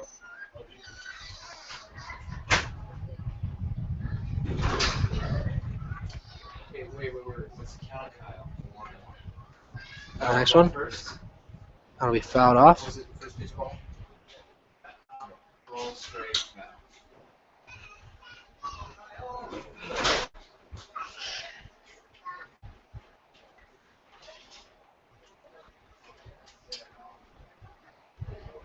Carnahan getting set to get back in the box. Looking for that first hit of the game. And the pitch. Line towards the right field. That one will get down for a base hit. So first hit of the game today for Kyle Carnahan. And Scouts have put Next up to the plate is double cleanup digits hitter, on their 17 out 10th of pitch. Washburn University. Kyle Carnahan getting on now. He's David 1 for 4 in this game. Only here in the bottom of the 6th inning.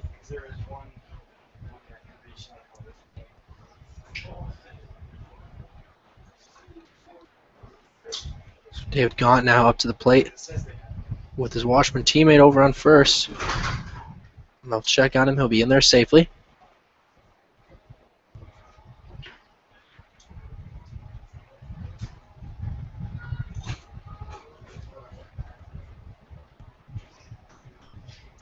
First pitch to Gaunt. Way outside, ball 1.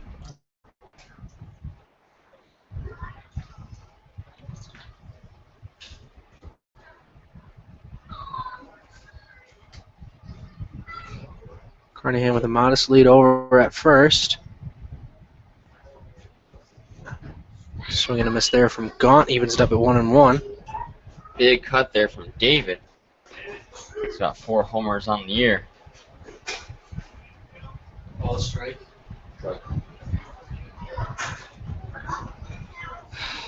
And now the 1-1. He'll take a nice cut at that one, and it'll go in foul territory, and it won't be caught there from Trey Gans. So Gaunt will be spared on that one, and he'll have another chance up at the plate. It's a nice effort by Gans, but he just can't put it away. As he ranged all the way back in first base foul territory there.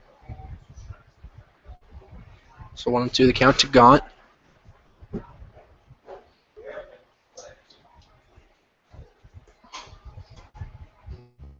2. Going to be lined down the left field line, just foul.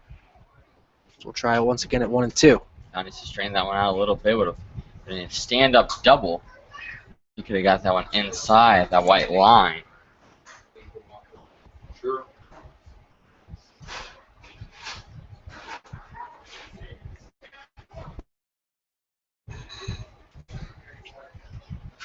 So 1 and 2, the count to David Gaunt.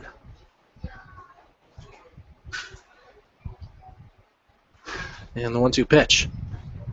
Swung at that one and missed. Gaunt will go down on strikes for the first time today. Gaunt's now 1 for 4, and that's going to bring out Wyatt Hogan. The first baseman, 1 for number 2. 34, And it Wyatt scored Hogan, twice. enters college. So Wyatt Hogan now will come up to the plate for the Scouts. They are on top 7-0. It's the bottom of the 6th inning. And they'll check on Carnahan over at first, and he's back safely.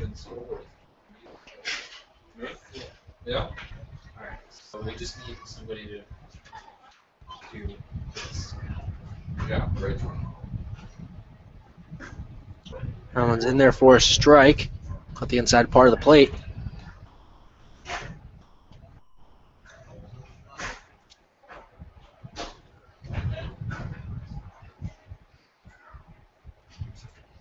Now the 0-1.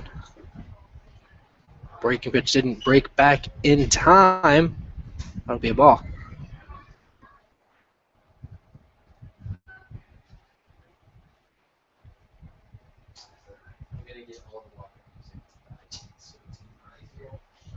Now the 1-1. One broke inside, but somehow caught the inside corner, puts it to 1 and 2.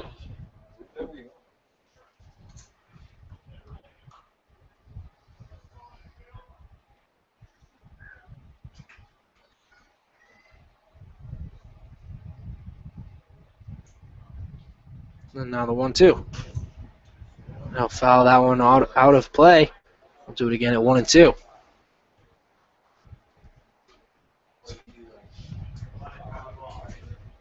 Scouts up 7-0 here.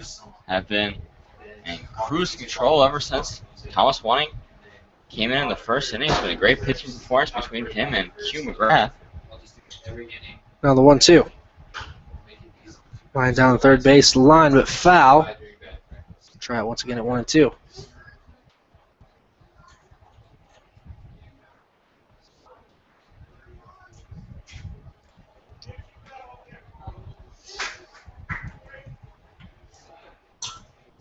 So 1 and 2 the count to Wyatt Hogan. Kyle Carnahan still over there at first base. 1 down here in the bottom of the 6th. And now the 1-2. We'll take another hack at that one. It'll go foul out of play.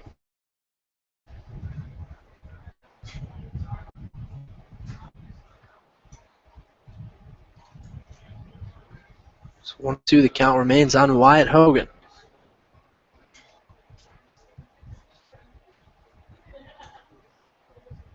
And the 1-2. He'll let that one stay up high. Keep it up at 2 and 2. Good eye by Wyatt there as he watches that one sail overhead.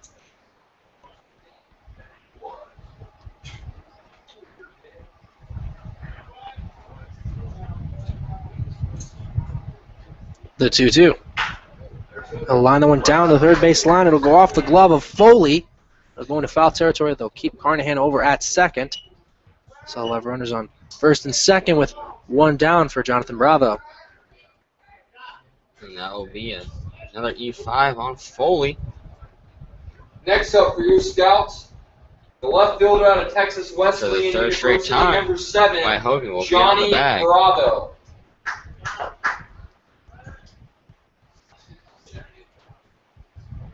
So Carnahan on second.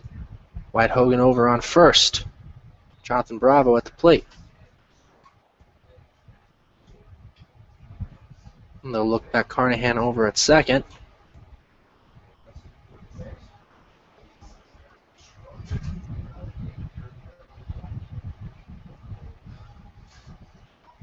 First pitch to him. That'll be popped towards center field. And a great catch there by Marquez in center field for the out. Adrian Marquez going all out for that one, extending that glove on his left hand all the way to the field turf to make the diving stop For Baylor center. University, center And if fielder he number 6, Levi tries Gilchrist. and misses on that play, that's going back to the wall. It probably would have been a triple for Bravo, so it was a all or nothing type play for Marquez, and he got all of that catch. First pitch to Gilcrease. And therefore, strike one. Gilcrease struck out last inning, the bottom of the fifth.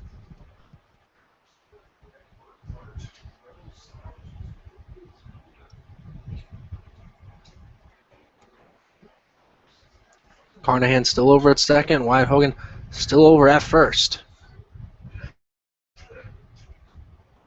And the 0-1. Line towards third base line, but just goes foul, so puts the count at 0-2 on Gilcrease. Levi's 2 for 3 in this game, has a couple RBIs on that double he hit back in the third inning of play.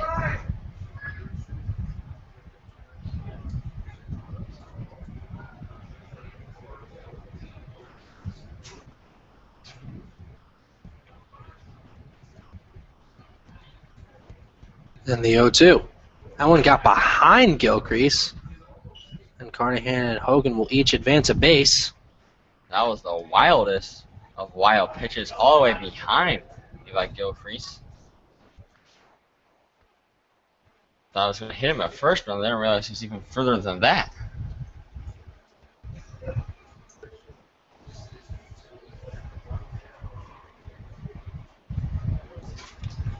One and two the count to Gilcrease. Kyle Carnahan over at third, Wyatt Hogan at second. And the pitch. That'll be a line foul towards the Scouts dugout. We'll try to get 1-2.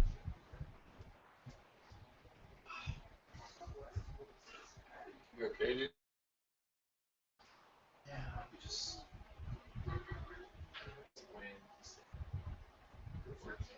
Okay.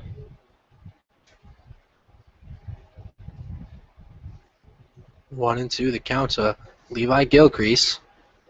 And the 1-2 pitch. He'll foul that one out of play as well.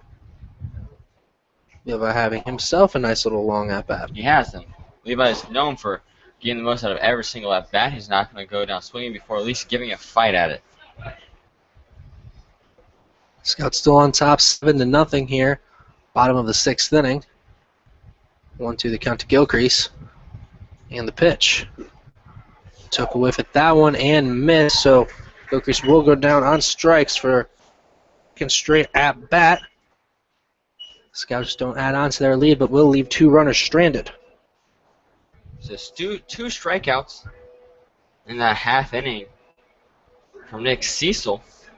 He's coming into his own here in this ball game.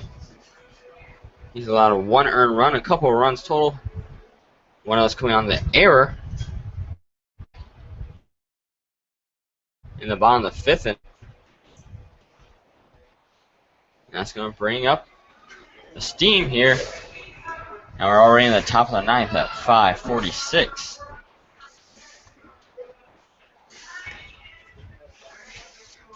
Did you say top of the ninth? Top of the seventh. Lance, I'm out of my mind today. I don't know what I'm talking about. Now it'll be Quentin Kumagraph out there once again for another inning of work. Came in back in the second inning, started off that inning.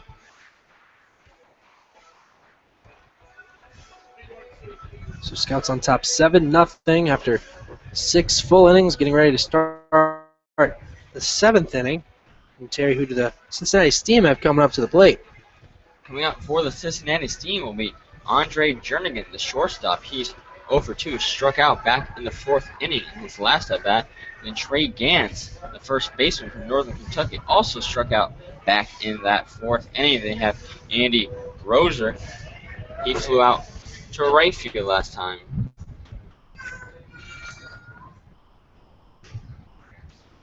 Leading off the top half of the seventh. So Andre Jernigan will come up to the plate. Andre Jernigan, the shortstop. He struck out in his last at-bat. That was back in the 4th inning. First pitch to him is lined over to Solomon at short. We'll take it over to first in time for out number 1 as Wyatt hesitated a little bit, making sure he got the out, and he did. It was very close to Lance over there at first base. Jernigan has some wheels. Showing off the blazing speed of slow grounder to Solomon. Almost turned into an infield single. The first baseman, number 22, Trey Gans. Trey Gans up to the plate. First pitch to him. Missed low and away. Ball 1.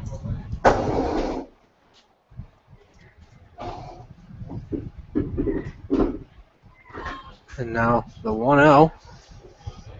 Basically the same spot on that one, and Gans is not going to bite. Puts it to 2-0.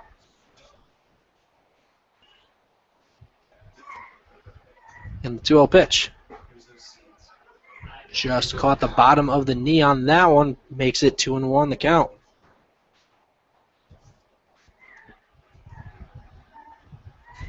The 2-1. Fouls that one back. That'll leave it up at 2-2.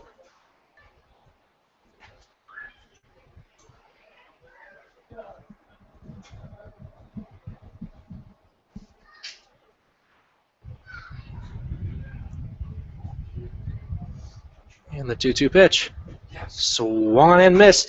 Another strikeout for Q. That'll be his 8th on the day. 10th for the Scouts total. You're right, Lance. You get to the octagon, and the Scouts' pitching performance has just been unbelievable in this one. Q McGrath, just fantastic. That's the only way to describe it. Came into this game 2-0, yet to give up and earn a run. Looks like he won't get the win, or I'll go to Thomas Wanning who started the game.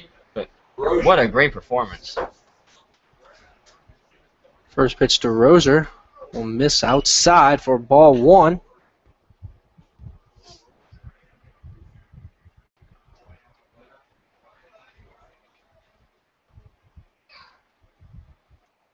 Now the 1-0 pitch.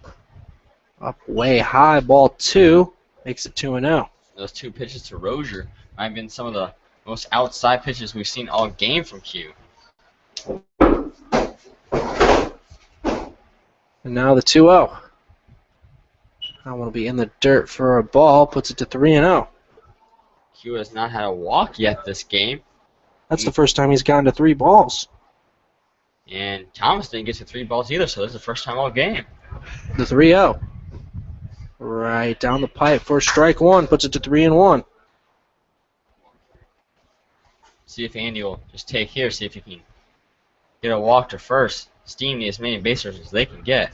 And the 3-1. Took a hack at that one and missed. I'll say that one was a foul tip. Makes it a full count, 3-2. So, of course, with the first time seeing 3 balls, this will be the first full count of the game for this team.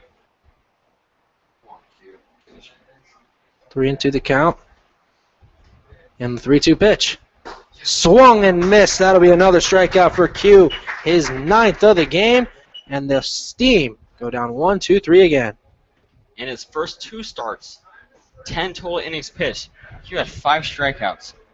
Through 7 innings today, he has 9. Has almost reached that total. Unbelievable performance from Q McGrath. Q has been amazing today. Hasn't allowed this team to play any runs home yet. Have had some guys on after a couple wacky plays. But nonetheless, we're going to see Nick Cecil out here once again for the Steam. Or, no, actually, they're going to have another pitcher. Another lefty. Entering the game to pitch for the Cincinnati Steam, number 6, Trevor Simon. Trevor Simon will come into the game to pitch. Goes to Ball State University, originally from Amelia, Ohio. 6'1", 185-pound lefty. So Cecil goes 3 innings, just like his predecessor, Wes Noble. Did a little bit better, gave up 2 runs, only one of them earned. 3 strikeouts and a walk.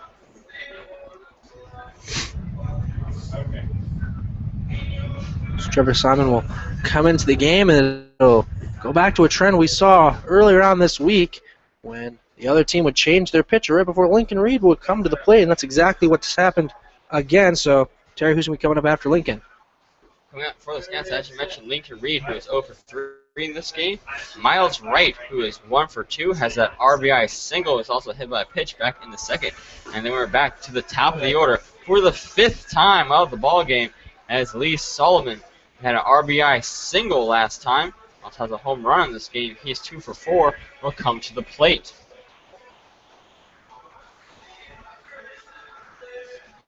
So Lincoln Reed will come up to the plate. It'll be his 4th at-bat of the game. He's grounded out a couple times and also has had a flyout. Leading off for your Xenia Scouts in the switch bottom hits. half of inning number So 7, just like he the did designated hitter for against Terry Cecil, University, number 20, he'll be batting a Lincoln righty. Reed. Ground to his second last time. So Lincoln in the batter's box, ready to go. Start off this bottom of the 7th. First one paints the outside corner for a strike.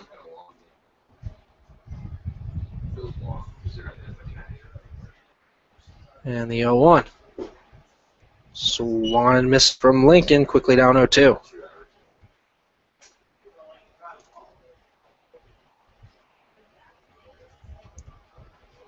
And the 0-2. Thought about that one, but held up, puts it to 1-2.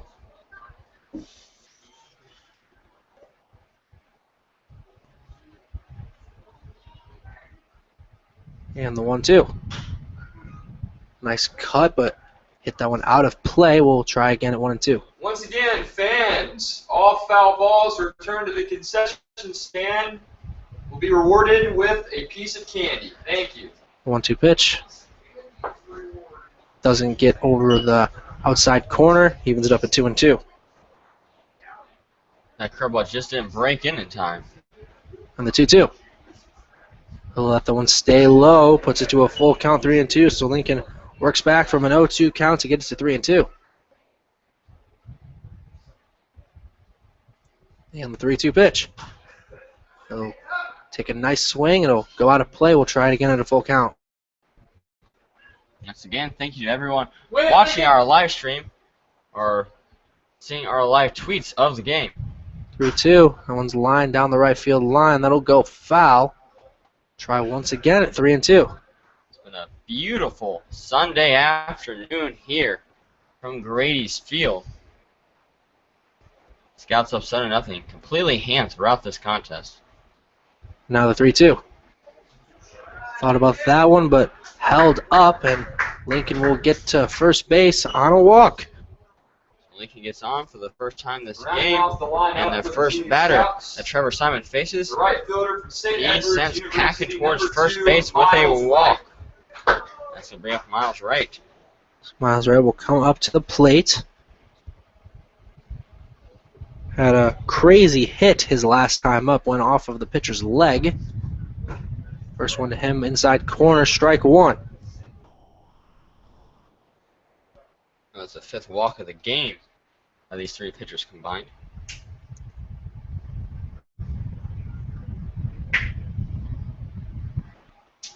And now the 0-1. Breaking pitch, he'll line that one over to Jerningen at short. He'll go over to second for 1, but that's all they're going to get on the fielder's choice off the bat of Miles Wright. So Miles gets on for the 3rd time in the ball game, From but Lipscomb University, that's going to put out the shortstop. Lincoln Reed on the field shorts over there towards second base. A little more speed on the base pass with one out here in the bottom of the 7th inning when Lee Solomon's coming up to the plate. Lee Solomon up to the plate. Miles Wright over on first with 1 down, and Miles is on the move. First pitch to Lee is a strike, and Miles is in there safely on the stolen base. Second day in a row that Miles Wright has stolen a base.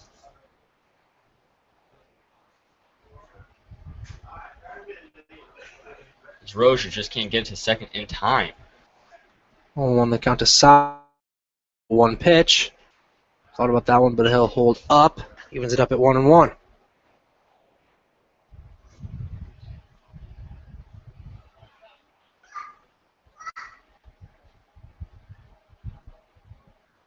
Now the 1-1. Way outside. Puts it to 2-1.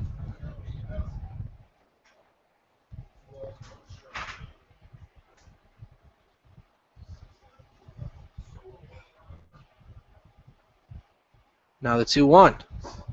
Caught the inside corner. Strike 2. Evens up at 2-2.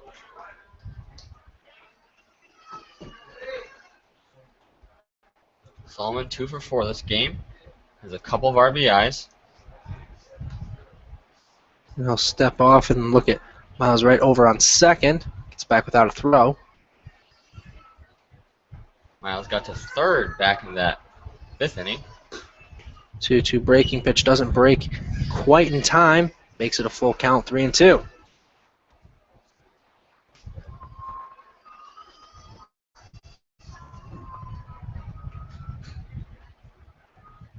They'll step off once again. Miles not even going to go all the way back to the base. And the 3-2.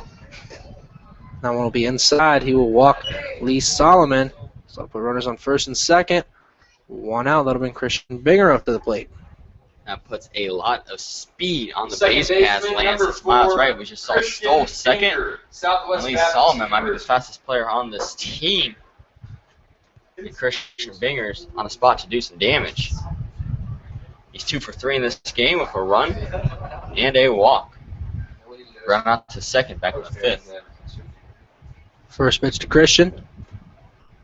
Slow for ball 1. Like we said, runners on first and second. Miles right over on second. Lee Solomon over on first. And the 1-0. Thought about that one, but held up. But it's a strike anyway. Makes it 1-1. I don't know. They went somewhere and family said, hey, we'll see you next week. So me and Lincoln have been chilling.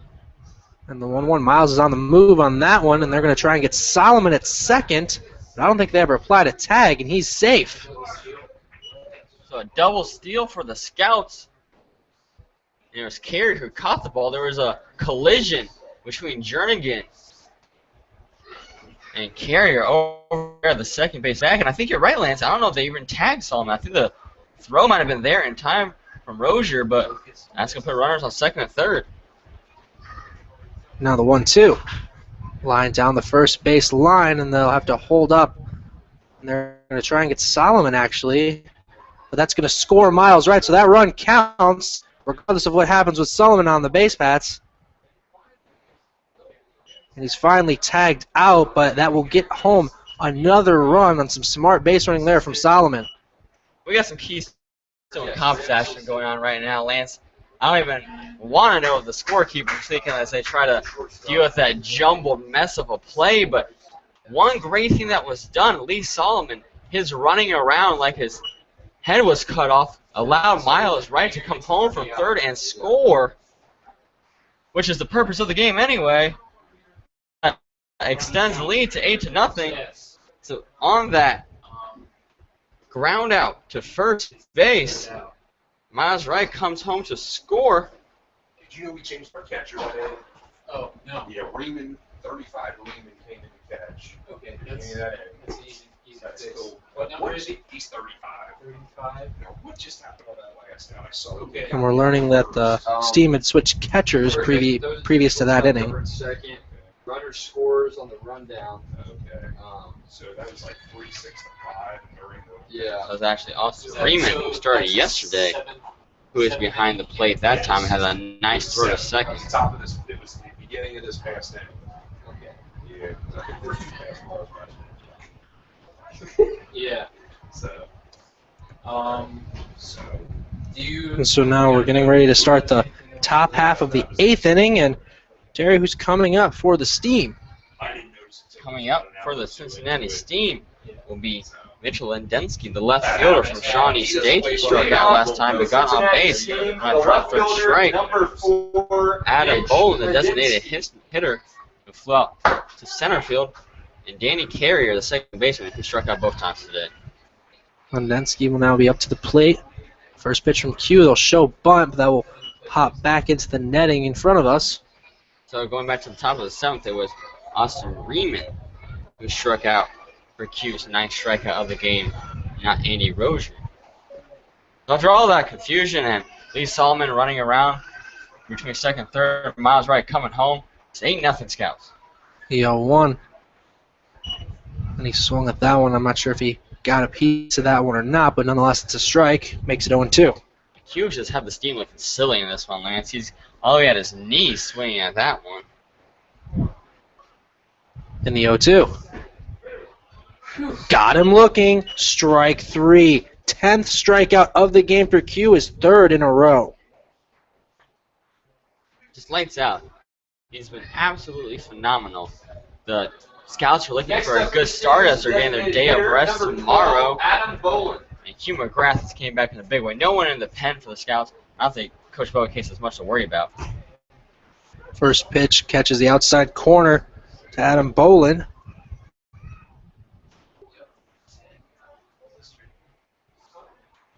And the 0-1. Took a whiff at that one and missed. So quickly once again, Q is up 0-2. Now it's 4 batters that Q has struck out twice. And the 0-2. That one will be in the dirt. Bolin will not even think about swinging at that one. Makes it 1-2.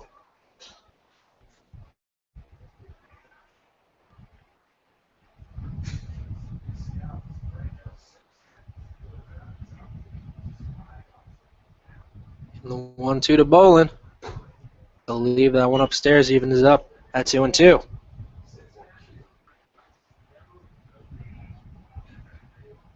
We just heard that this team have never been no hit in their franchise history. That one will miss outside. Even actually makes it 3-2, a full count. It's only the second full count of the game for the Scouts. And the 3-2. That one's popped way up in the air. I'm not sure where that one's going to land. That one's going to try and get to that one, and he can't get there in time. It'll fall foul, so he'll try to get it 3-2. He had to deal with the umpire getting in his way a little bit on that one. He shrugged him off and then couldn't get it to it in time. So a missed opportunity for the Scouts to get the second out here in the top of the 8th. Let's try once again at 3-2 to Bolin. And the 3-2 pitch. He'll chop that one over to Carnahan at third. Get it over to first. They're gonna say he was off the bag. I'm not sure about that one. That'll be a single. I didn't see Wyatt off the bag because the throw was there in time. It was an unbelievable throw by Kyle Carnahan. And the fact that Coach East is even coming out to argue tells me that I think he was on the bag. Because I don't think we've seen Coach Cates out of the dugout one time this year to argue a call. I'm not sure. I mean, Wyatt must have had his heel off. I didn't see it. It's unfortunate. The play before, the official got in the way of David Gaunt making a play on the out. So there goes the no-hitter for the Scouts. Someone's in the dirt, ball 1, and that's a terrible way to lose a no-hitter. Yeah. There's no other way to say it. No, he was trying. It got to be the throw. The 0-1-0. One's in there for a strike. Evens up at 1-1. No, it's not there. Because it was the throw was on mine. He just pulled his foot, or he wasn't on the bag for the other. It's like it's not really an air around. It's just And the 1-1. got to eat it. Outside. Puts it to 2-1. But we do have to give credit to Adam Bolin. Absolutely crazy speed there to run that one out. It was a close play, unfortunate for the Scouts.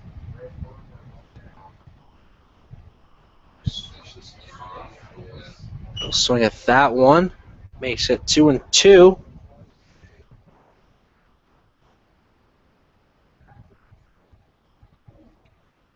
It's 2-2 to count to Carrier.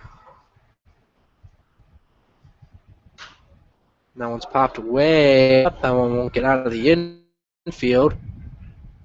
Christian Binger will get under that one for the second out of the inning.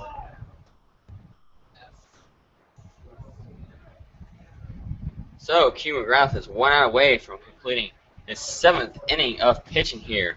He's only given up 1 hit. He has 10 Right fielder strikeouts. number 16, Absolutely Brad incredible stuff. Burkhart. Brad Burkhart now up to the plate for the Steam. Grounded out to Kyle Carney at third last time. The first pitch to him. Took a whiff at that one and missed 0-1. On deck for the Steam will be Adrian Marquez. It'll be his 4th time at the plate.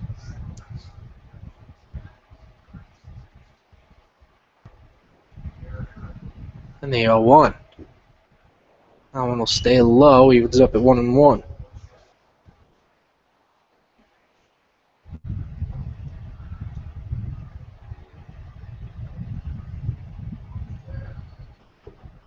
And the 1-1.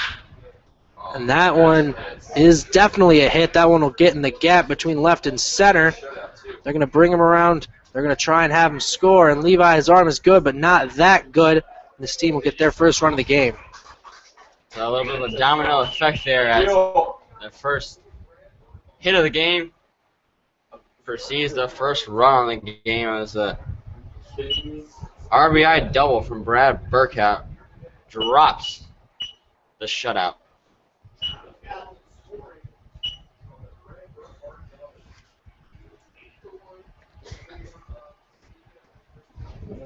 Heartbreaking for Q because he just pitched such a gem. It still has. Can't take anything away from him. Center fielder number 10 9, strikeouts in this Adrian game. Marquez. Trying to finish up his 7th inning here. And you know he wanted the shutout. First pitch in there for strike 1 to Adrian Marquez.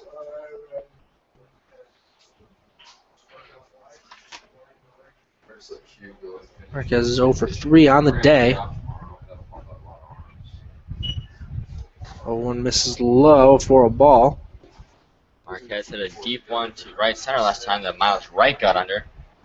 About 10 feet before the warning track. And the 1-1. Breaking pitch didn't break enough. It'll make it 2-1. Marquez turned away from that one, almost dropped in the strike zone, just barely missing as it looks like we're going to see some activity.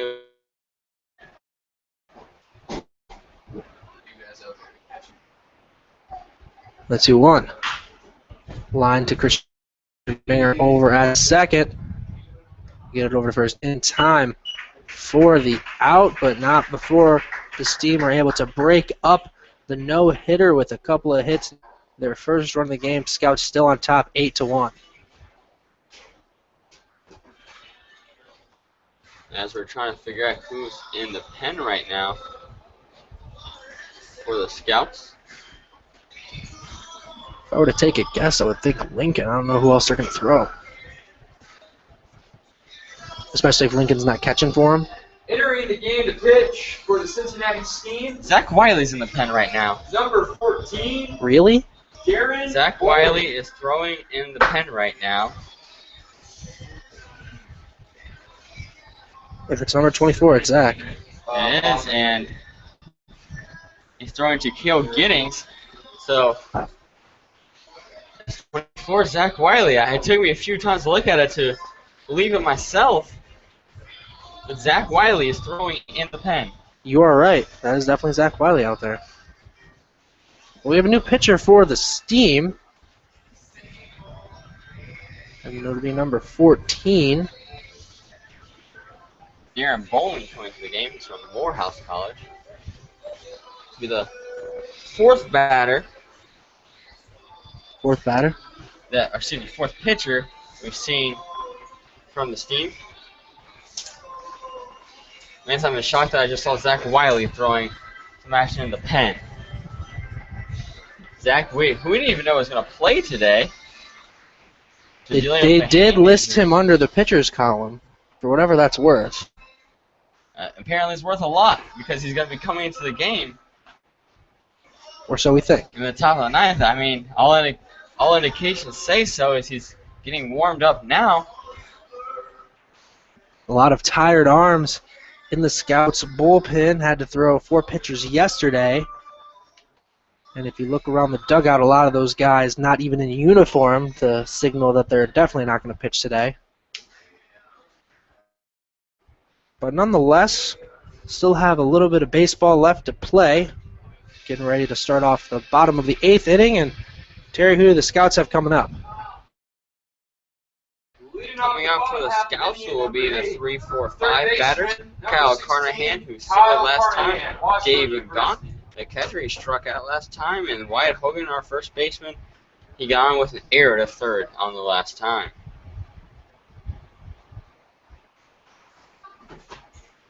Carnahan will be the first batter of the bottom of the 8th for the Scouts.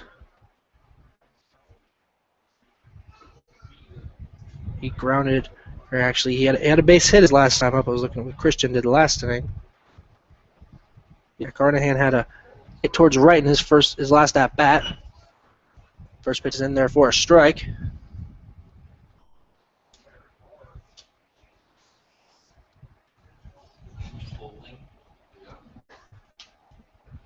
Next one misses for a ball, evens up at 1-1.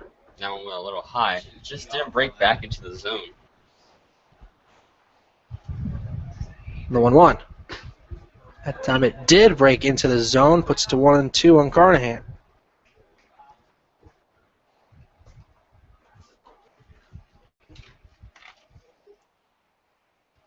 And the 1-2 pitch. Breaking pitch didn't break quite enough, evens it up at 2-2. Yesterday down in Cincinnati, Steam only threw out 3 pitchers, Hunter Dunn, Ted Andrews, and Ken Ruberg. Today they're going to their 4th.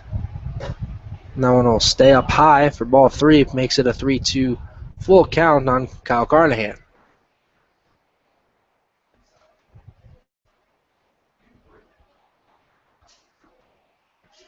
And the 3-2.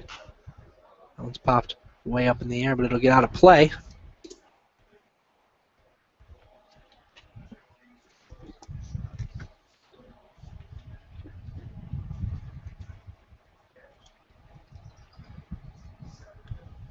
Full count to Kyle Carnahan. And 3-2 pitch. That's lined right at Foley for the out. He literally just had to pick up his glove. He didn't move an inch. Washburn University, number 17. If Foley was the Statue of Liberty stuck in his position, he would have still made that catch because that ball just molded into his glove there. Now David Gaunt will come up to the plate. First pitch to him. Takes a swing at that one. Misses. On the count, he struck last at bat. It's 1 for 3 on the day. Right past the pitcher for a base hit. He'll run first, so another base hit for David Gaunt. That'll be a second hit on the game. He's actually 2 for 5 now. For the 15th. And we're going to have a pinch hitter for Wyatt Hogan. They're going to bring in our new player, and Number 10, Cale Giddens. Giddens comes from Lake Erie. He transferred there from Akron. His first game as a scout, his first at bat as a scout right now. So I would think this means he replaces Hogan also at first in the defensive alignment. First pitch to him, just misses ball 1. This is literally our first time seeing Cale. He just arrived here today. Guy is a brand new face. Next one will miss low ball 2, 2-0 the count. You can see his profile on XeniaScouts.com under the roster page. Look at that. Look at us getting stuff done. Mostly you, but still. 2-0. That one will be popped high up in the infield. That'll be caught by Carrier for the second out of the inning. Next up from Texas So, Wesleyan Giddens University, the left fielder, number Goes 7, down in his Johnny first at bat Bravo. as a scout.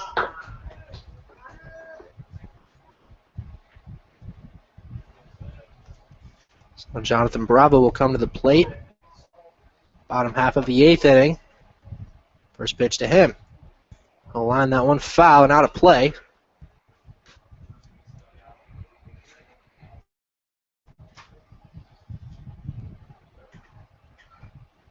David Gaunt over first for the Scouts. They lead 8-1. Next one, Bravo is lined towards right field for a base. Levi Gilcrease.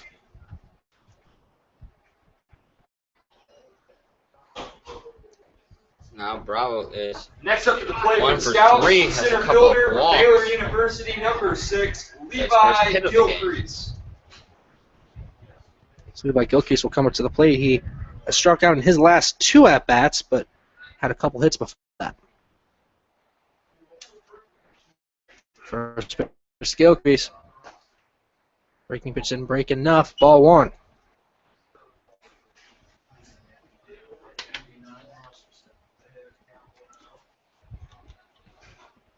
The 1-0 to Gilcrease.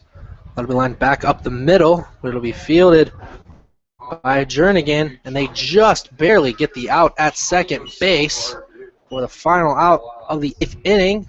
Scouts will not add on to their lead. They'll strand a couple. They go to the 9th on top, 8-1.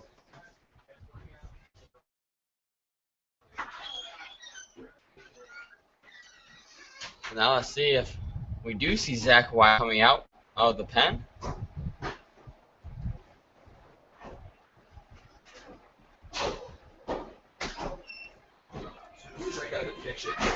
It was number 10. So we're going into the top of the 9th inning. Okay, so you got. He literally got here today. Hey, dude, it's early in the season. Yeah. You got here about 4 hours ago. And Q is going to come out for another inning, so no one coming in relief of Q just yet. But like you mentioned, we saw Zach Wiley warming up, so I think he's, in case of emergency, going to win. I think that has to be an extreme emergency because you got to think Coach Case wants Hugh McGrath to finish this one off without having to go catcher Zach Wiley to throw, who has a hand injury as well. I don't know if it's his throwing hand or not. It must be a non-throwing hand if he's going to pitch. I think you're right, Lance. Lance, there's been so many crazy things that happen this season, I don't know what to believe anymore. I still remember when Lincoln came in to pitch against Lima a week ago. I thought it would be Ben Aldridge. The way it was written, it appeared that he would be the next guy in line to pitch, and he was the only pitcher they had written on the roster on coming in. So I said, I think we'll see Ben Aldridge, and then I see Lincoln trotting in from the bullpen, and I remember literally saying, is that Lincoln? Lance, anything can happen in love and Xenia Scouts baseball. So Q McGrath will come out to try and finish the gem. He started back in the 6th in relief. Leading off, In relief of Thomas Wanning, who just had to get another inning of work in. Max Foley up to the plate, and he'll line that one towards center, and Cookies can't get to that one in time. That'll be a base hit. He's going to try and stretch it, but he's going to think wiser and go back to first. So didn't try to extend that one too much. First hit of the game for Foley, only 3rd hit of the game total for the Steam. Now batting the shortstop, number 30, Andre Jernigan.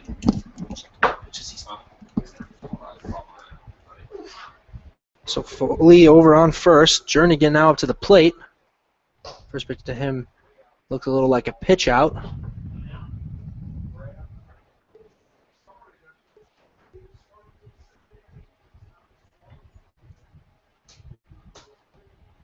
So Foley over on first. The next one from Q is popped up towards right. See if Miles can get to that one in time. And he slides and loses his hat for a nice catch. I think he just won back Spider-Man. What a catch there by Miles Wright, sliding. Showing off the luscious brown hair as he loses the hat to make the catch. The cleanup hitter, first baseman, number 22, Trey Gans. So Trey Gans now up to the plate for the Steam. One down here in the top of the 9th. That was a 96 pitch from Q McGrath. Max Foley over on first. First pitch to Gans is in the dirt. Foley won't advance.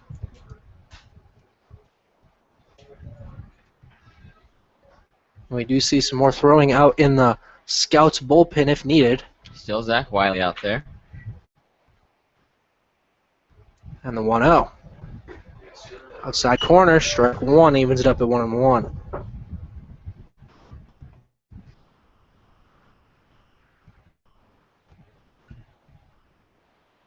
The 1-1.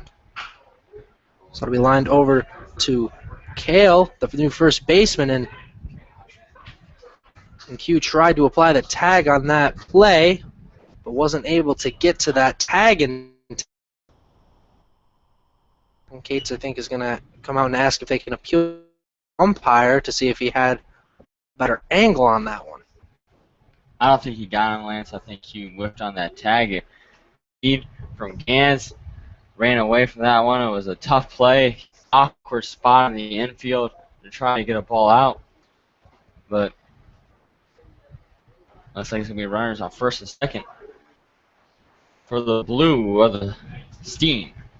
The appeal, they rule him safe still, so Pinch hitting runners on for the first and Steam. second.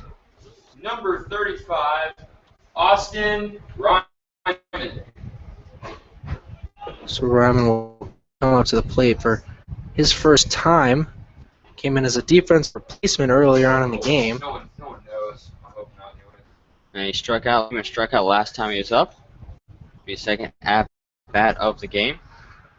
First catcher Andy Rozier Another one could be went down 0-2. Here, those people at home are doing laundry. Runners on first and second. First pitch to him. Up high, ball one. Freeman was a starting catcher last night for the Steam. Came in just a few innings ago. From Missouri Baptist College. Now the 1-0. Line down the first base line, but foul. Evens up at 1-1. He went 1 for 3 yesterday. He walked and scored a couple of runs. Today he struck out.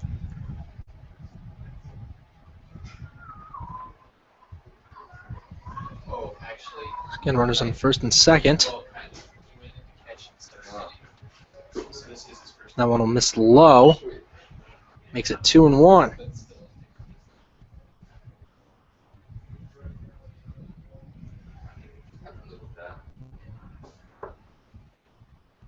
It's 2-1 the count to Raymond. 2-1 pitch. Yes. And that one misses for a ball 3. No, it doesn't, Lance. I had to say the politically correct thing. Anyway, 3-1 count. It's supposed to be like chest and knees, but very Now rarely. it'll be chopped over to Q at the mound. He'll go over to first for the out.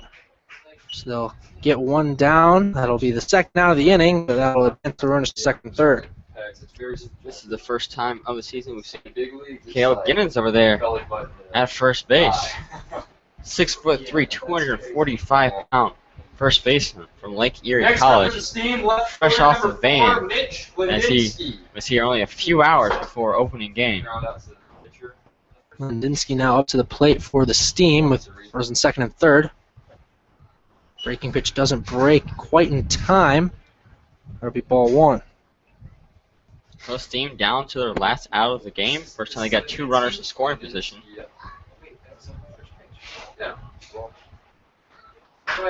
It'll be lined to Christian Binger over at second.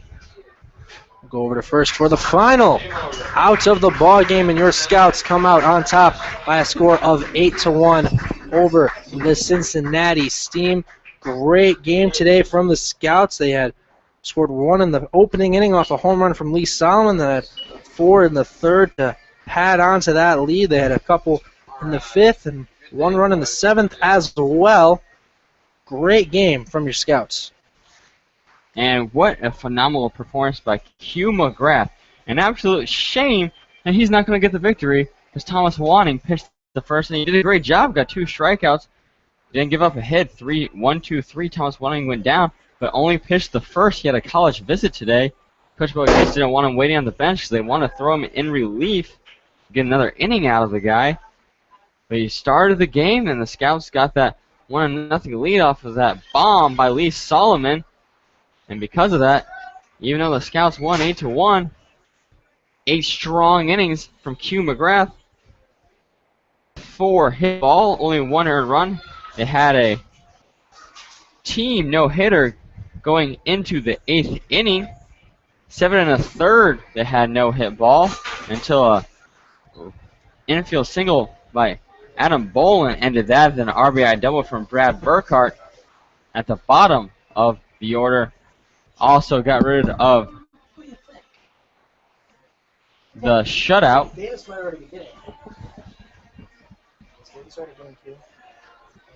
And that got us to our 8-1 score. So great game from the Scouts. Who would have thought that they only needed a few extra runs after that solo home run from Solomon to start off the game? And our player of the game will be Q McGrath, who's walking up the hill that sits right above the first base dugout, or excuse me, third base dugout here at Grady's field, the Xenia Scout dugout. Q it'll be his first player of the game of us this year, and his first victory of the season. We gave it to Ben Aldridge. Q now has his first earned run of the season through 3 starts. He's pitched 18 innings of 1-run ball. He's been just absolutely. As he walks here to the press box, your player of the game, Q McGrath.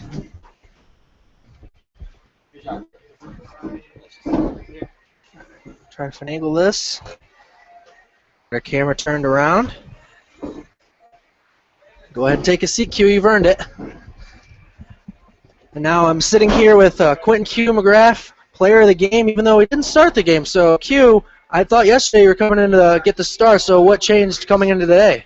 Thomas, I guess he had to do something. He had to leave, so we gave him the start, and I just kind of kept to my same routine, and kind of worked out for me. I think I could say it worked out for you. It didn't give up a hit until the 8th inning, and it was kind of a weird play over there at first. So what was your angle on that play? I don't know. I wasn't really looking, actually. It's all good. The guys played hard. The offense really stepped it up. They've been doing great all season. They've been picking us up. So we had some bullpen issues. So I tried to go as long as I could, and it kind of worked out. The offense picked me up. There were some great defensive plays. Miles had a great play in right center, and Kyle over at third too. So that was pretty fun.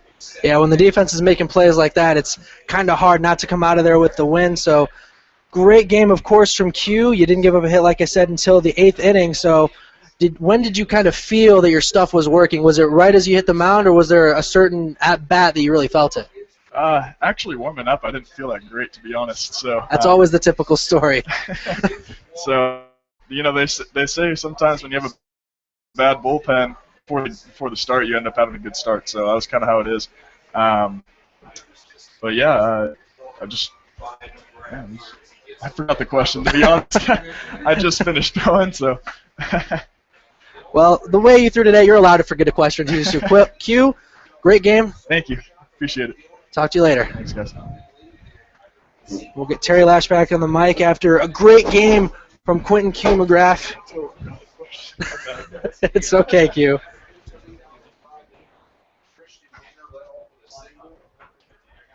So now trying to get everything resituated here in the press box. As we move our equipment around a little bit. So Terry, once again, Scouts win by a score of 8-1. Great performance from Quentin Q McGrath. Is there any other Scouts players you want to really give a highlight shout out to? Gotta talk about Levi Gilcrease. His 2 RBI double, fantastic.